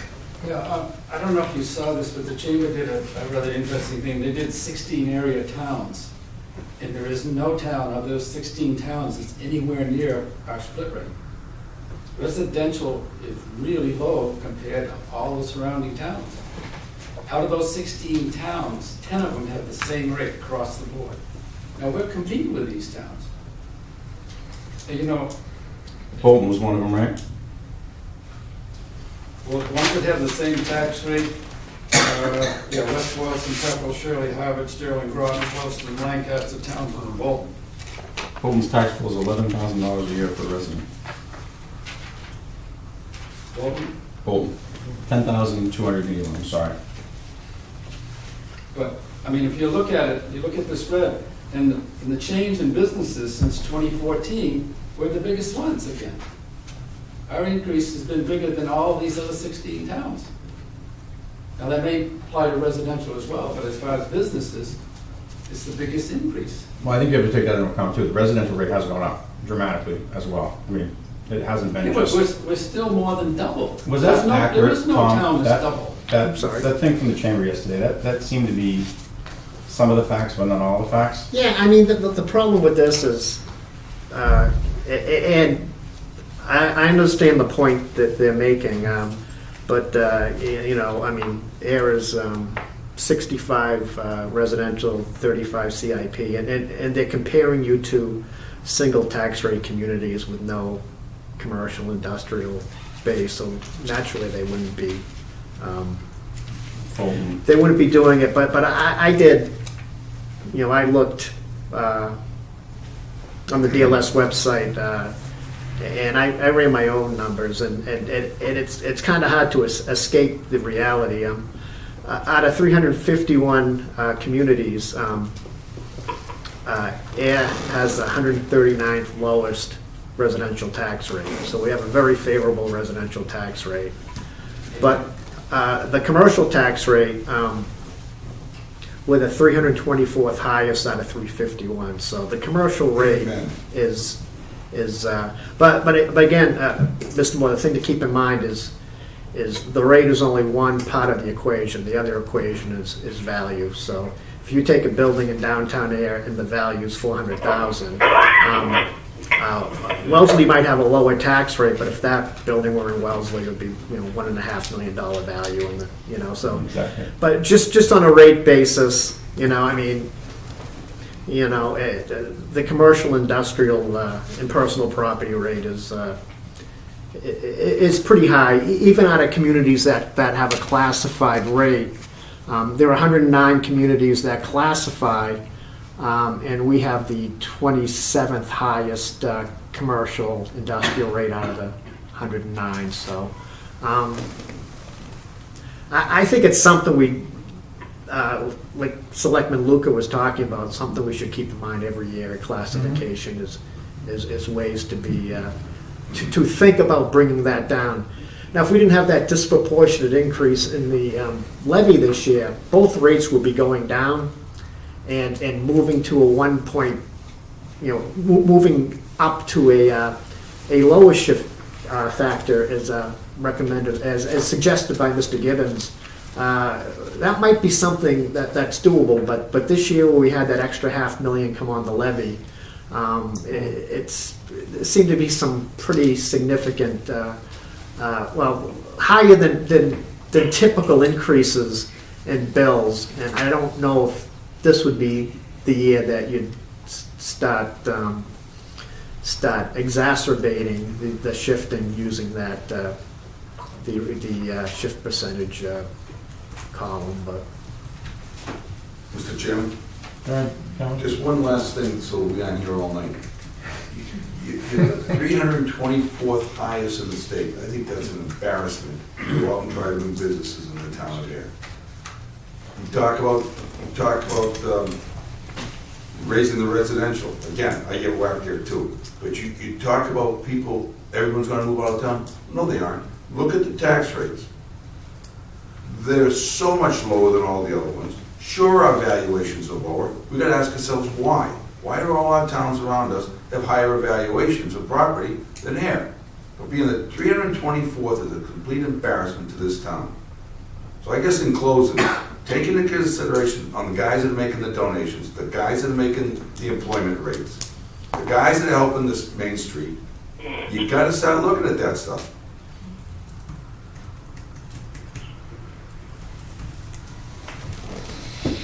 But like you said, Tom, I mean, and I don't disagree with Colin, but it is somewhat skewed because you take the same business and put it in Westford. I know we have that. I mean, I keep hearing about how it's so advantageous to go to a community like that, but I go to Westford and all I see is vacant buildings. The new mall that they built with the TQ is, they can't rent it. There's commercial buildings that are completely empty over there, so, I'm sorry. Sorry, I don't go to a lot of these meetings. I don't know if I can break in or not. You can break like in a whenever Board of you want. Assessors Yeah. meeting. I read where we sat on classified communities. If you adopt a small commercial exemption, now you get a commercial rate that's 20 cents higher than it otherwise would be, and now we're further down that list. And if businesses are looking, if they're shopping rates, and it's it goes up another 20 cents for the small commercial exemption, that may have a negative impact on businesses in the community also. So, if I may suggest one last thing, I highlighted the residential factor at 1.53. That would be maintaining the same shift that you had last year, but the same shift you had last year results in residential bills going up much more than commercial industrial bills. My recommendation would not, if you were looking to do something for the commercial taxpayers, meaning that their bills aren't going up as much as they typically would, then you're looking at 153 or 154, or even 155. Residential bills would still be going up 4.6%, and CIP, commercial industrial, would be 2.8. But I think it might be. I don't think it would be a great tax policy if, and I'm not saying you're suggesting this, but the selectmen were to say, well, let's equalize the increase, let's come down to 1.56 so everybody's bill goes up the same percentage. If you play that game year after year, especially when residential market is is increasing rapidly, you'll run out of shifting room very quickly, and then you'll reach a point where that all of the increase is going to go on residential taxpayers no matter what you do. You take away that flexibility of being able to limit the impact on one class of property versus the other. But again, if you maintain the 1.53, it's a higher than normal increase on residential bills, but that shift percentage would provide benefit to commercial, industrial, and personal taxpayers, because they would see an increase that's much less than that they typically see annually. So. I think to your point of, looking into how to lower this commercial or is a discussion that needs to take place soon. It's hard to do it now, obviously, when we're trying to adopt this rate, and all these gentlemen make good points. And as do the residents who say, well, I didn't get a raise last year, how do I, pay another $200? So, you get both sides of it, but, obviously I think we need to look into it. I know you gentlemen do, but, maybe a broader thing to see long term, because you're right, it does have to, we can't continue to, have it so high that businesses choose to go elsewhere, or eventually will. Tom? So Chris, with all due respect, I've been a commercial landowner since 2010, and I'd say probably 2012 is when I started coming to these meetings. Almost every year, those words, very close to those words are said. So I came tonight as prepared as I have ever been for this special classification, small business special classification. So who's going to do it? If we say it every year, who's going to do it? I think I've made some pretty good arguments. And yes, it's focused on a few businesses, but the few businesses that I've heard in other terms that are very important to this town, those small businesses downtown. So if we don't do it tonight, or if you say, well, let's continue this for 2 weeks, let's discuss it more and think about it, then when are we going to do it? Because we're going to be here next year, and someone sitting in that chair is going to say... Well, who's to say we can do it? I'm just saying that, it's not something we can just wave a magic wand on, because I can put 30 residents over there that will scream and yell and say that they can't afford a $200 Well, no, but you said we should increase. give it more time. So we, the board, we, the business owners, we, the public,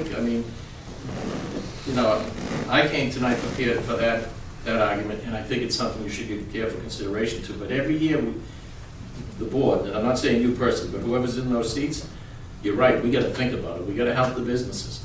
Well, usually it's the small businesses that are here. It's not the companies that have 150 employees that are here tonight. It's the small businesses. So when someone says that, we got to help the small businesses.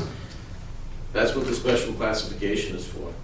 And so, we'll do it another year, and next year the same thing will be said. I say that with all due respect. It's not you personally, but... No, I understand what you're saying. It's not like we have control over, it's not like we just sit here and say, hey, you want to... You have control over that exemption.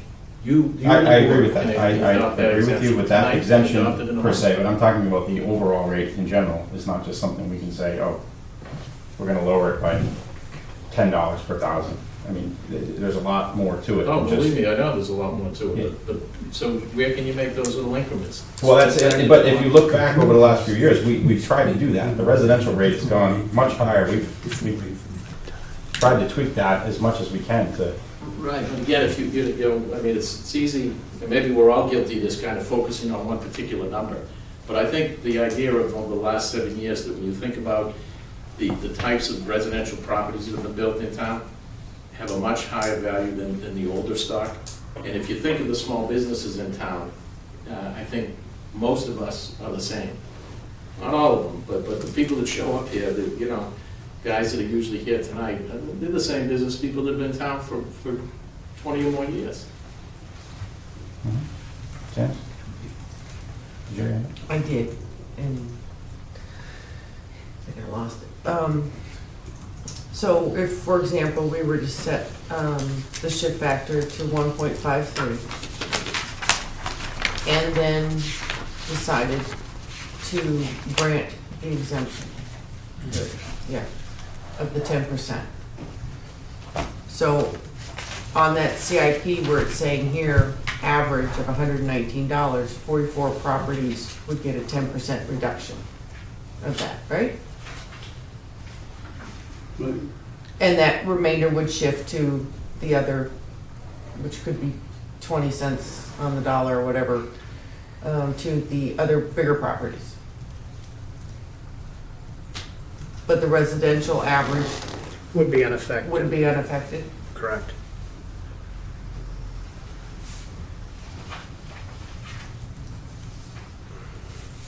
Oh, sorry, I thought you were, I'm looking at this, I'm sorry, I'm trying to think of these things as I'm trying to run this meeting. Yeah, I get it, but I We have talked about it a few times over the years. mhm. It's actually nice to see you guys this year because it was feeling a little lonely in here the last couple of years. Nobody was showing up. We never knew about it, weren't told by Last year. anybody. Since Dave left, he was the guy that drove us in here every year. I'm sorry? Dave Maha was the guy that drove us in here every year. That's why we got Oh, rid of them. because it's around the same time every year, so come again. But I do think that maybe it is time we maybe take the jump. Tom, Hogan, question for you. Yes, sir. We're not locked into this. Let's say, I mean, I don't want to say it, but, you know, is something, is it fixed? I mean, we vote on it every year, right? Well, Because I just see, I mean, my mind, I see, you know, I'm helping Mr. Cowley, but am I hurting you guys at the lumberyard because you're a bigger company, you have more employees? I mean, so that's where it, you know what I mean? Absolutely. That's where it goes, like it's, Yep. and I consider you a small business, even though you're a bigger business. I mean, it's businesses like that I consider small businesses as well. We don't fit that exemption. No, that's what I'm saying, so like, So if to help Mr. Kelly and Tom and the other 70 people, we're hurting you, who I consider a small business. I mean, My building on Main Street. so that's the point of where I'm going with that. It's like, you may consider small businesses, you know, but small businesses I'm considering more No, I lumber understand is a town business that's, Right, no, I understand what you're it saying. is a big business, but, you know, It's a small business, but it's a big business. you're not hitting Nasoya, who I'd like to hit many times, but they, you know what I mean? Like something like that, a huge corporation that generates, you know, 30, 40 million dollars in profit a year. Right. You're hitting, so that's, I guess that's where I don't like this. I like the premise of it, but I don't like the But fact. also to your point, though, you're mentioning Mr. Moore, but he's agreeable to it. I what? I didn't hear him say that. Sound like you were. No, I'm just trying not to debate my favorite attorney, but Yeah, I know, that's my problem too. Well, that is a good point. I'm in Would favor. next year we be voting again on whether or not to grant the exemption? I'm in favor. I personally would suffer and on many of our buildings being assessed over $1 million. I prefer the tax rate and getting more fair. Unless you want to take that $1 million exemption and raise it up to all $5 million, then I'm okay with it. Sure, we can make that work. Yeah. So, you know, do you go to the 153 or the 152? I can live with one of those. Sure, I wish it'd be better, but the 152, the 153, I could live with. And that's kind of where we've been. The recommendations, I think, in the last several years from the tax board, they gave us like 3 options. And I really think I remember that we always kind of went to the lowest recommendation. The last few years we have, it's Yep, right bang yeah. that 153. So I'd hate to see you break that. Batter it, but not break it. Mr. Chair, Yes, Gary? again, if you go with that, you are hurting the residents in town too. So you gotta look at both sides of this. Who's gonna get hurt more? Well, Both groups are gonna get hurt. Mr. Chairman, it's not a question of getting hurt. It's a question of spending money at town meeting. We're the guys, Gary, that are producing the jobs, producing the donations, putting our money back into the town.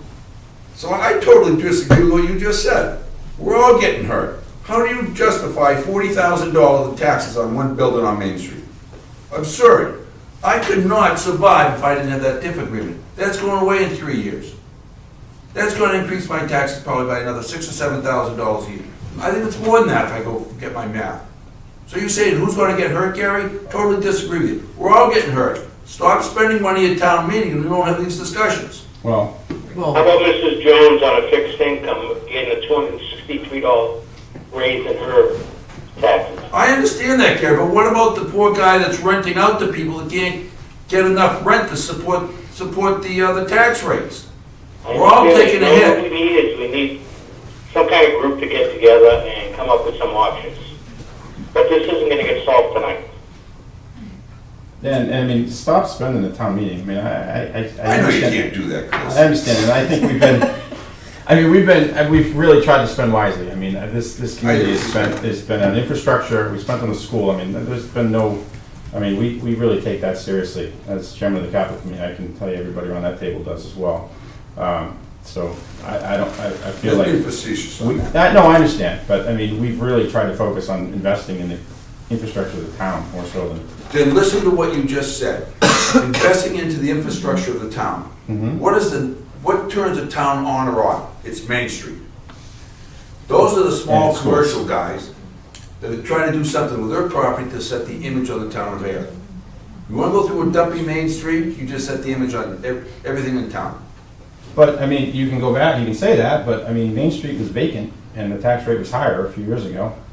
I mean, we were increasing that, so the tax rate's gone up, and, the economy drives Main Street to some degree. I mean, when I first got on the board, Main Street was empty. We had your Well, let's place. look at the people that put the money into the Main Street. What's that? Let's look at the people that put the money onto Main Street, besides the banks. Okay, we did it to put back into the town of Ayer. Period. If we take something out of the town, Some we'll of put you, something yes. back in. Now, Okay. you can only go so far. Mr. Hogan? Yes. I believe when you started 3 days ago, that you said that the DOR is actually setting the tax rate. So our taxes are going up because of the state of Massachusetts. And what we're doing here is figuring out how we're going to balance it out? No, Well, you didn't say it in the way that I just said it. You said it differently. Right. So I Okay. kind of understood it too. yeah. I mean, property taxes are going up. They go up every year, and they're going up because of decisions made at town meeting vote and appropriations. And Well, I mean, valuations and are set that, by but the health assessors. insurance, all But that the stuff. DOR, Department of Revenue certifies the rate. You're not certifying the rate tonight, but they Okay, 'cause DOR the way has you no worded it impact. earlier, it sounded like you were saying that they kind of set the rate and then we're kind of shifting it. They certify the rate. Maybe I should use that Okay, word. all right. So. Mr. Chairman, one more comment? Sure. So I would hope that I would not be subject to that exemption, because at one point I had 11 employees, right now I have 9, and, I would hope to grow again as the economy improves. So, but listening to Kevin and CJ, I don't disagree with them, that we, if we're gonna do, we gotta do something, that was my point. So tonight you said, well, I don't think we'd do the special exemption because it only targets 44 people or less, but we wanna do something. So I'm really sure that coming in here tonight, you probably were going to adopt the 153, 154, 155. So if you say, let's take the special exemption off the table, but we want to do something for the commercial, well, then let's go to the 152. Let's show that is what we want to do. We want to help. And it's only a minuscule amount that you're helping, but it shows that you're trying to help the businesses in town in some way. So take the exemption off and go to the 152. But then we've just raised the residential rate another $300.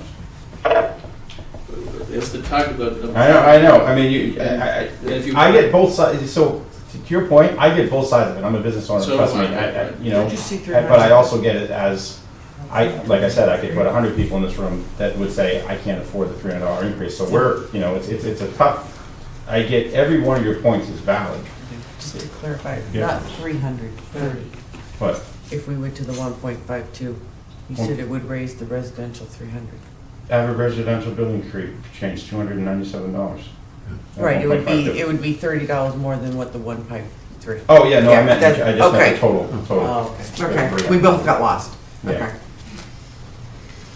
Well, right, but if you want to do something for the businesses, you don't want to do the small business exemption, then yeah, do the 1.52 to show that, yes, we do need to support the businesses, and that's one way to do it. Okay, just to say we did. Now next year, we're sitting here at this table again. We're gonna have to shift it toward the residents. Why? They're gonna be in here screaming. What I'm trying to say is that we're still gonna be in this balancing act. And so, you know, so that could be good this year, but next year, we may have to balance it in a different direction.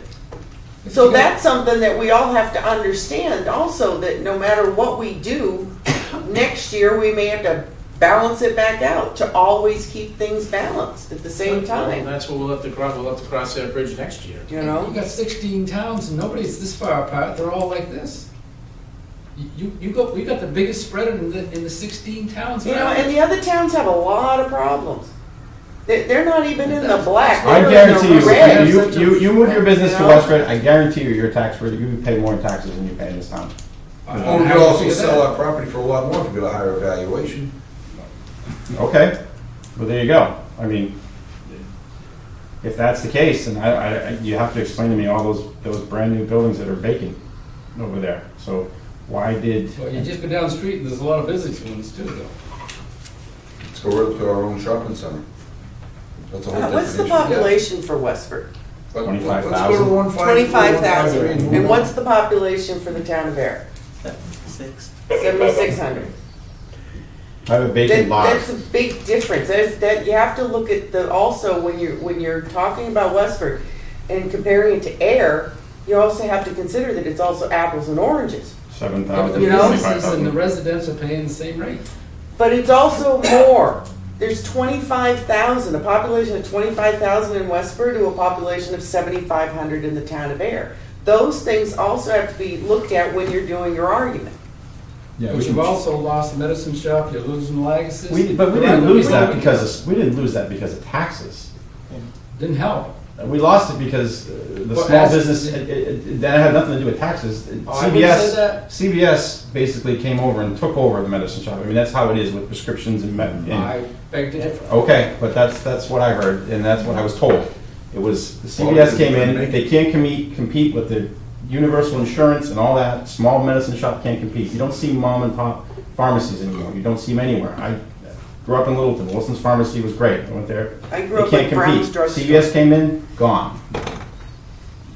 Nick Lagus, one of the greatest guys I've ever met, and I wish he'd stay open forever, but he's going to go enjoy life. I mean, I'm going to miss Lagus as much as anybody, but he's retiring. Good for If you're him. trying to encourage a new business to come and take their spot, look at the tax rate.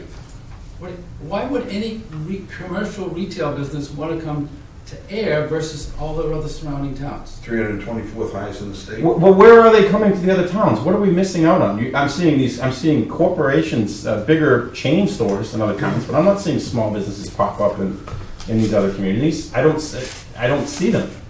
So I don't, they're not going there. They're just, But you just, But when it's- you but you just business- hired a town planner, and you're tying one arm, you're putting one arm behind his back and saying, go out and get us some retail business. And we got the highest. well, that's retail- actually the economic we got the highest director, but. tax in town, in the whole area. You know, we have But a business person is also, when they're sitting down and doing their business plan, they're also going to look at, you know, the demographics as far as the population. So their business they might end up in Westford, not because of a tax rate, but because of the demographics in Westford is more suitable for whatever business that they're All right, running. Let's take Ayer and Shirley, where would you go? I would not go to As a- Shirley. As a business, but as a business, if you look. I would not go to Shirley. Well, that's your But opinion. that's You're asking me. I know, but if You you know? looked at it as a business, then dollar and cents wise, it's cheaper to go with Shirley. All right. But I wouldn't go. We have a fairly unique situation in there. Who's gone, but who's left and gone to Shirley? Because it's so Well, much look, cheaper. we have a fairly unique situation in there, right? Because I don't think it's all that common that a board of selectmen can walk around on a Saturday morning and run into the business owners that are in their town. I mean, you see us and these guys that have been here longer than me.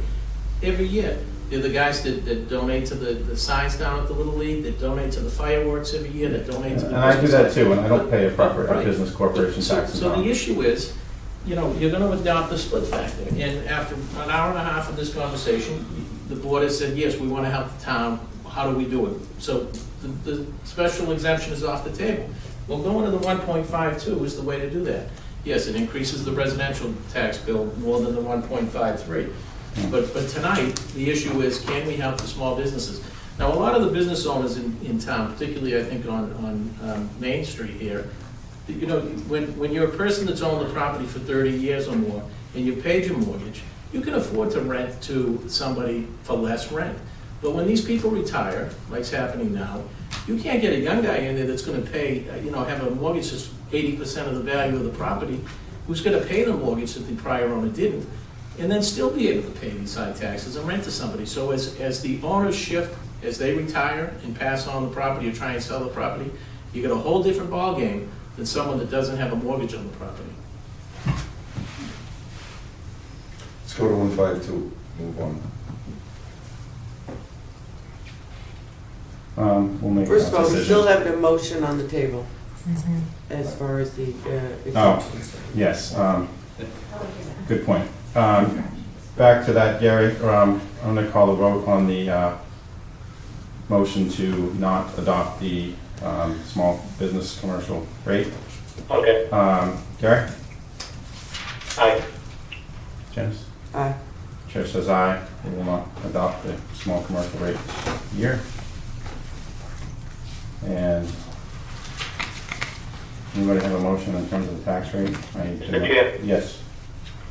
I'd like to make a motion that we adopt for a shift for residential factor, 0.716706.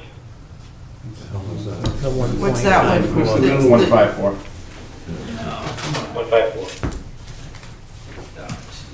I'll second for discussion. Okay. Well, I'd say a second for discussion. Yeah. I'm seconding. That's where you were. You wanted to make- I'm interested as to why you would pick the 154. Reason being that it's been consistently that way for the last couple of years, at 53%, 47%. And as I stated earlier, in 2010, it was 55% for the businesses and 44% for the residential. Mm-hmm. So the businesses have received quite a bit of a change than the residential has. So for those reasons, that's why I'd like to keep it at 1.54 or 53-47 split.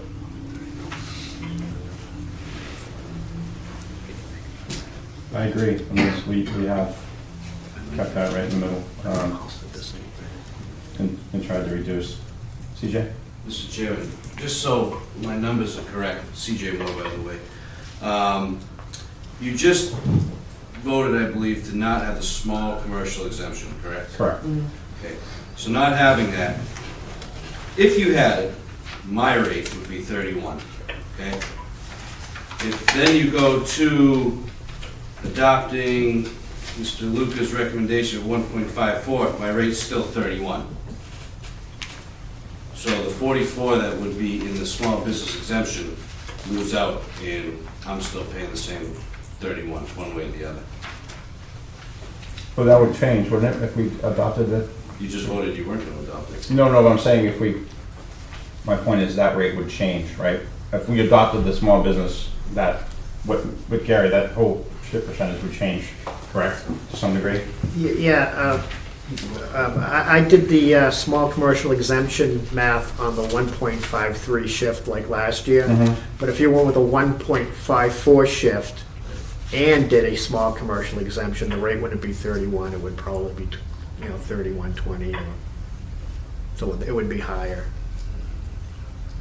So Gary's, for the public's viewing, because I'm sure we're gonna hear from residents too. With that, your average residential bill goes up $231. Your average commercial bill goes up $172 for the entire year. You're saying, Mr. Chairman, you're saying the entire bill goes up $172? That's all you're saying that's gonna go up? That's What? Average. Average, I'm sorry, average. Excuse me, that's actually the I use the median on commercial industrial valuations because we have, $26 million Yeah, no, values down understood. to. Sorry, I should have said average. Yeah, so it's a better number. Mr. Chairman, these numbers, Tom, these numbers right here are based on the 1.53 He's on this page. on this one here. Yes, sir. Okay, so if it was the 1.54, which Mr. Luke is recommending, this would be a different number. That would be a different number. Okay. Yep. I was unclear on that.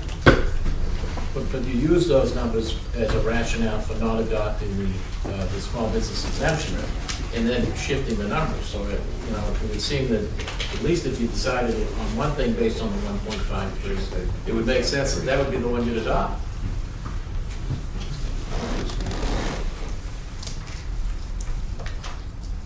Well, I'm trying to give a voice to the residents here, just because there's no residents here.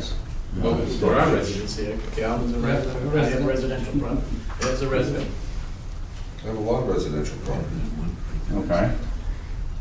Well, We're gonna get it either way.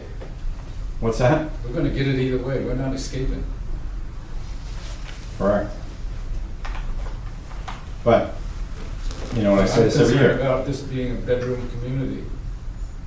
If you don't do something, it's gonna be a bedroom community. Do you want me to, so I think what you're saying to me now is, you'd be perfectly fine if I said we voted a flat tax rate, right? With 20 and 20? And then we whack all the residents, another $1,000 a year. You want to see your businesses dry up? That's what'll happen. So, I mean, I'm trying to represent, I understand you yourself, but there's a lot of people that can't afford $200 more. I get that. So that's what I'm trying to say. And I understand that it's tough for the businesses, but I can't change what the tax rate is now. And I would never support a flat tax rate in this town. I would move before I did that. Because you would just suck the life out of this town if you did that. But you've got to decide. To help You're gonna some. You're gonna suck the retail business out by keep going like this. I don't think that, we keep blaming the tax rate on the small businesses. I'm sorry that small mom and pop shops are going away. I'm sorry. The Amazon is taking over the world. I'm sorry. It's not the air tax rate. New England Superconductor was coming here no matter what we gave them the tip or not. That's why I voted against it. They had already started on that building. I had no problems not granting that tip to them because they were already here. They came here for a reason, because it was location. They were at Devon's paying a lot less, but they came here. So there are community companies that are here. Nasoy is here. Here's another example. We don't want them here, but they're here. Silpro. I mean, there's a lot of big businesses down there that come here for the location. And I get the small businesses, but I don't think this tax rate is killing those small businesses. I haven't had anybody say to me, I've gone out of business because my rent's too high. But the housing business is booming. Why? Because of the tax rate. I mean, The house is booming everywhere. Our just valuations are much lower here and there. Sure. I mean, we're starting to creep up, which is helping, but I mean, we have to continue what we've been doing. I mean, we've been investing in infrastructure. We invested in the schools. I mean, that's stuff that had to be done. It wasn't done for the longest time, and that's where you ended up with this shift for the longest time, because your residential values were in the toilet because there was no investing in the community at all for a long, long time, or very minimal in infrastructure. I mean, we had a school that was almost condemned up there that no one had a problem with for years, and then we finally made that jump and did it, and now you're seeing the residential come back up.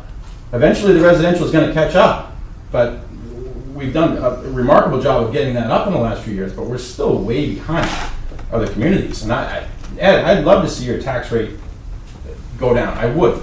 Trust me. Like I said, I don't like working until 12 hours a day, and by Wednesday realize that I'm actually making money and not paying the government. So, I mean, it sucks. I get it, but we've got a lot of catching up to do here, and I think we're finally starting to do that. And I think if we But 154 doesn't say you're doing anything. Just status quo. It's status quo. It's just the same old thing you've done all the other. But you're telling me, but conversely though, you're telling me that this is killing the business, but all I see is new business. So I mean, I know we don't want to pay it, but I don't think we're doing status quo when I mean, business is coming. Residents are coming. People are moving here.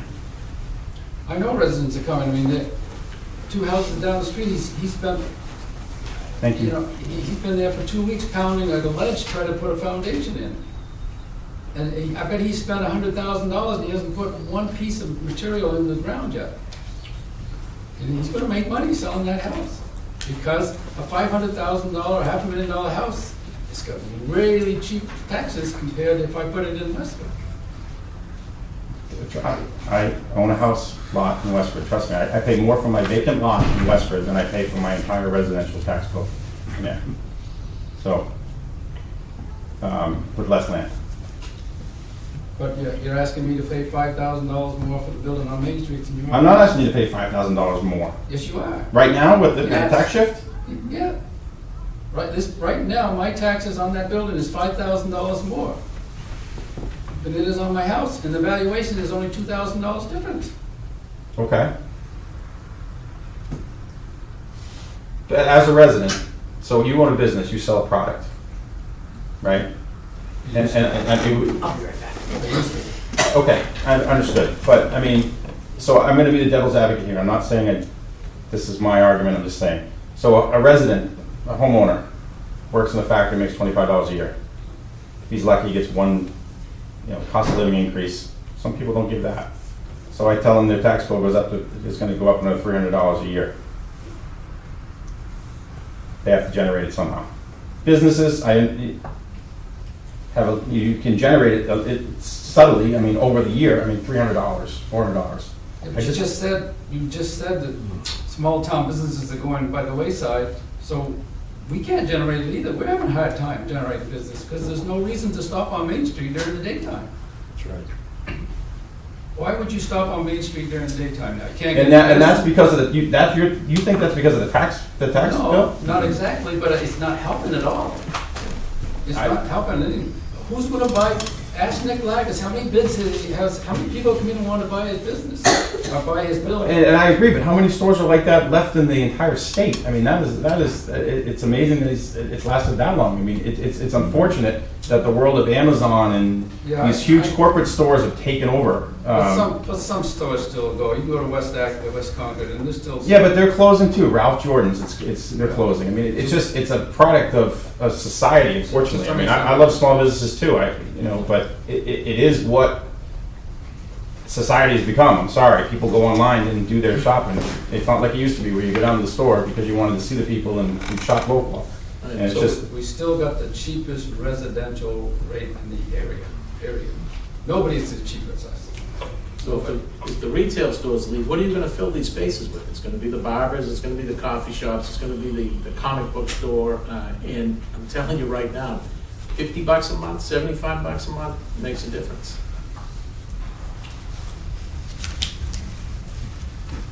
any more discussion? No, I'm all set. Janice? I'm all set.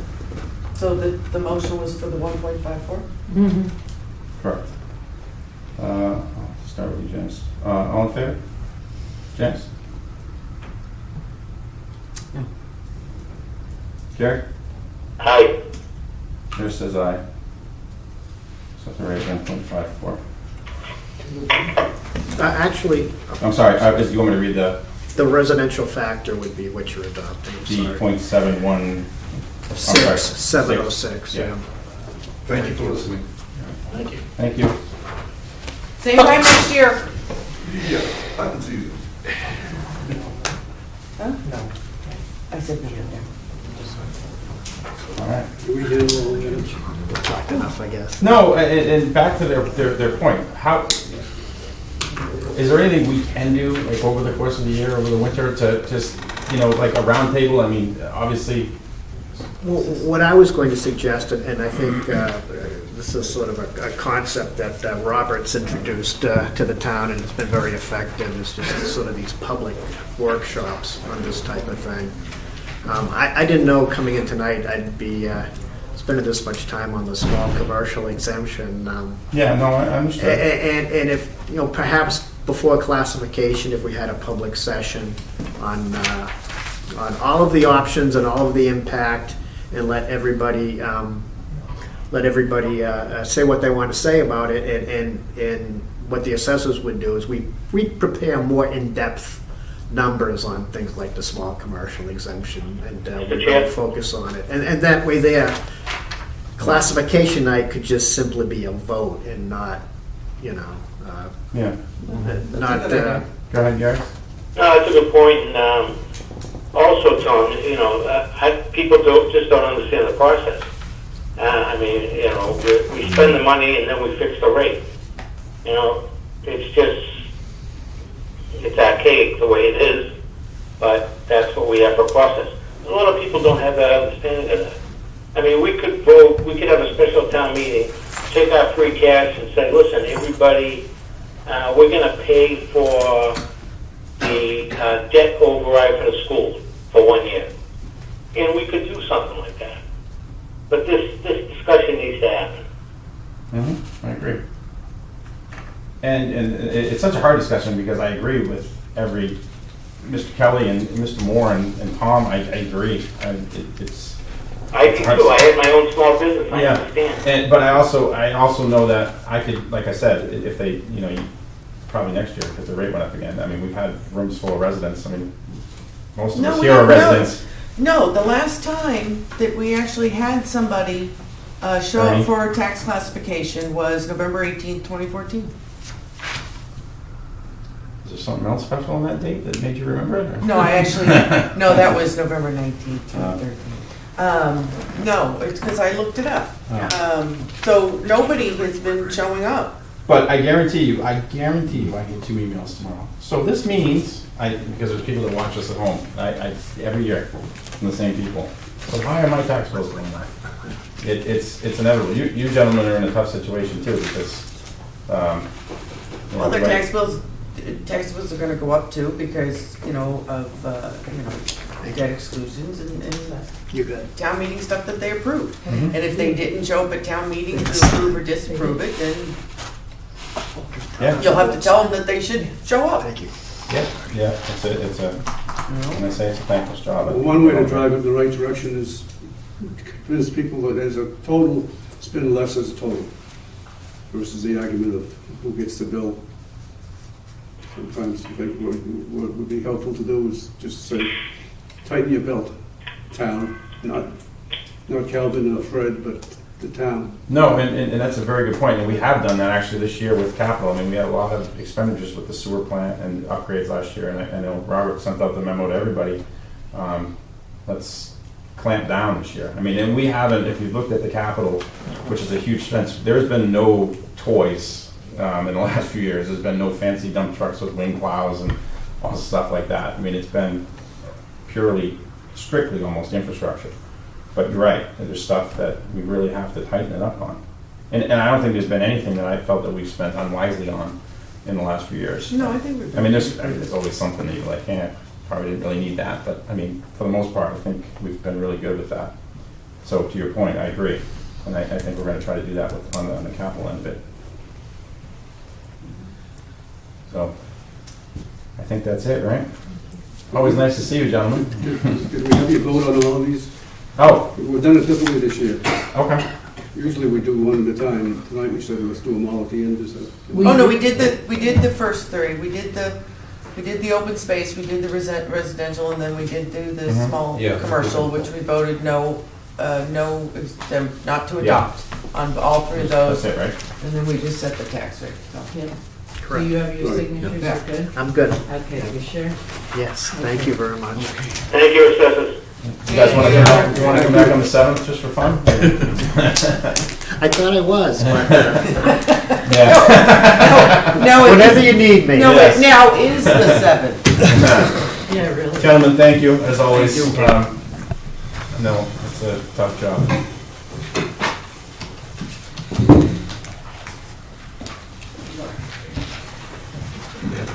Good night. Thank you. Good night. Right. Thank you, Alan. Great discussion. It always is. I enjoy it, though. Robert. Members of the board, good evening. Just very briefly under the administrative update, just a few points. I want to just recognize I want to just recognize on November 11th, we had a very successful Veterans Day ceremony, as we do every year, but particularly with the dedication of the new monument in the park. A special thanks to town meeting support for that, the Veterans Memorial Garden, their work on that, the American Legion for hosting the event, and there was quite a crowd. So I think it was I saw very the pictures. nice. I was a single parent that weekend, and I had a child with pneumonia, so I couldn't make it. Yeah. But It was very nice pictures, turnout. I think Mr. Fay may have put in the comment on Facebook. Yeah. It was great. I mean, that's fantastic. So that On was cold day, too. there was a great event and a great project for the town. Secondly, I just want to recognize the Air Fire Department, the Air Police Department, and Air DPW on last week's fire. As the board's aware, the fire on Washington Street. All three of our departments responded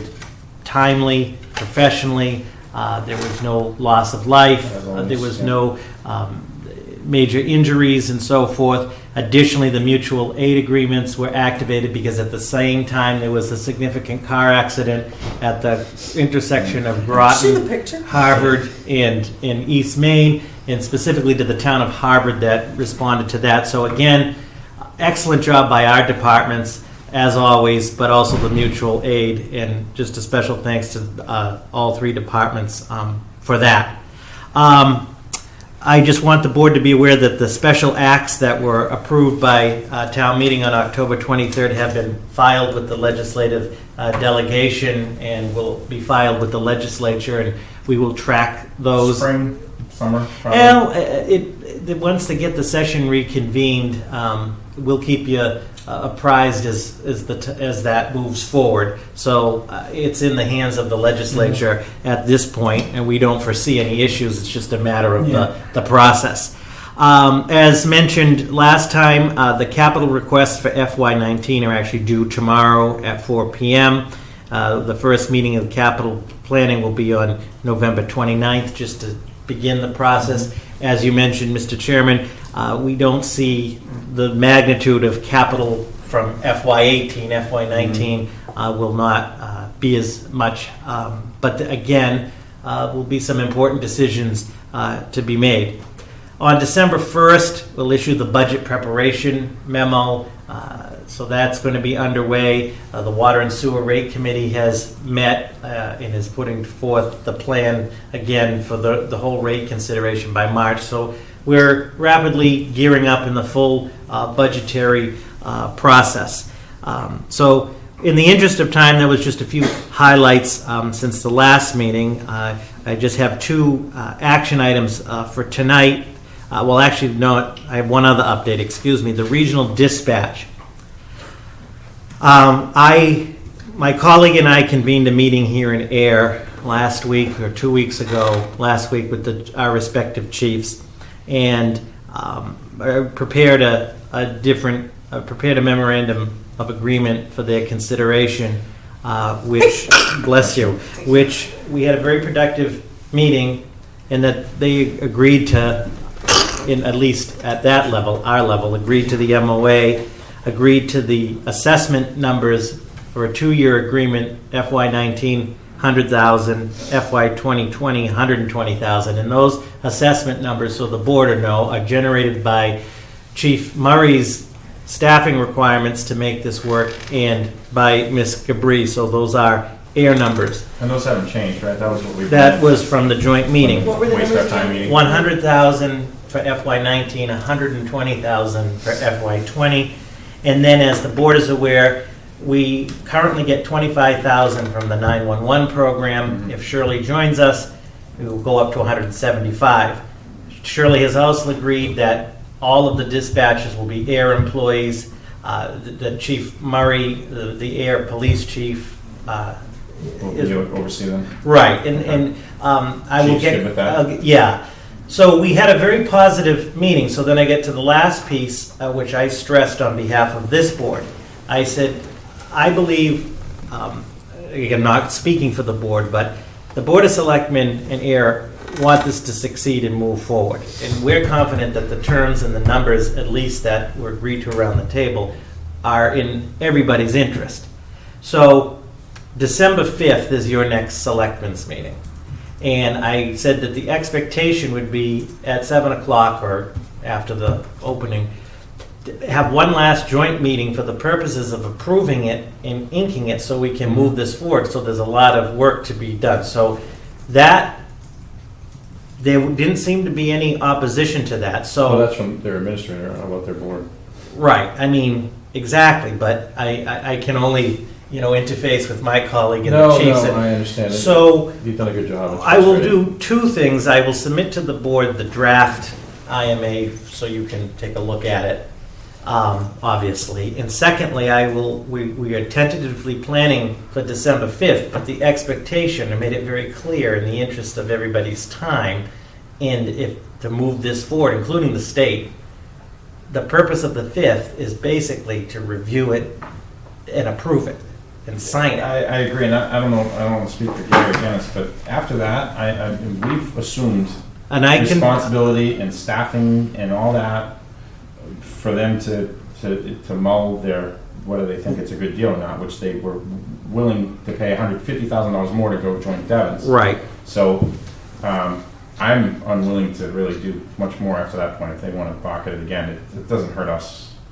No, right. Whether they I come or just, not, I just we're made helping it them. clear that the expectation of the Air Board of Selectmen is let's move forward. Yeah. The point is not on the 5th to have a big, long discussion Correct. and debate every little Yeah. merit and then No. meet again, because time is They running didn't out. even really debate us over there. It was a big waste of time. I don't want to speak for No. you, Gary and Janice, but I think you probably feel the same way. No, It that was awful.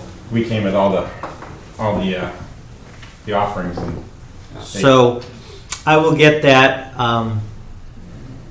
to the board. Okay. So the last piece, which is my only action item for tonight, because KP Law represents both Ayer and Shirley, we had to do this with the sewer connection with Groton because KP Law represents both. Town council is required to file a disclosure that they represent both towns. we had to do some Groton, We had to do this with Groton, so it's pretty pro forma. It's for approval by the board with signature by the board. Shirley's going to take this up on the 27th, the same thing. So I'd be respectfully requesting the board authorize the town council disclosure for signature by the board. And that's just so they can review the agreement and advise. So moved. I was waiting for the so moved. That's why I know, asked so you was to I. say Answered your question. Seconded. that. All in favor, Gary? Aye. Aye. Janice says aye. And so lastly, to Gary across the airwaves and to Selectman Hillman and Selectman Livingston, I just want to wish all of you a happy and healthy Thanksgiving. And I am thankful to continue to work for you in the town of Ayer and to work with Miss Antonellis, and wishing you safe travels and a good holiday. No, thank you too. Oh, no, I'm sorry. Thank you, guys. So, Yeah, no, we appreciate all you do too. Also, Christmas lights go on the day after Thanksgiving, right? Thanksgiving night they'll be Okay, on cool. at the Rotary, and then they'll be here starting Saturday with the tree for the tree lighting, Yep. and then all the downtown stuff will go up next week, crunch time for December 2nd. Did they have any trouble this year with any foliage still being on the trees? I was wondering. No, Yeah, They said, well, they said that a couple of the trees have gotten fatter, so they had to use a few more lights, but they didn't charge. All right, good. No, they did a But they great said job. for next year, either we gotta prune them or we're gonna have more lights either way. Okay. And they do it. Mr. Chair, Yes, Gary. glad to participate. Don't make a habit of it. We appreciate it, Gary. Hopefully we see you in person soon, but Yeah, enjoy the nice weather and have a good Thanksgiving with the family. I'll be back in January for a couple. All right. All right.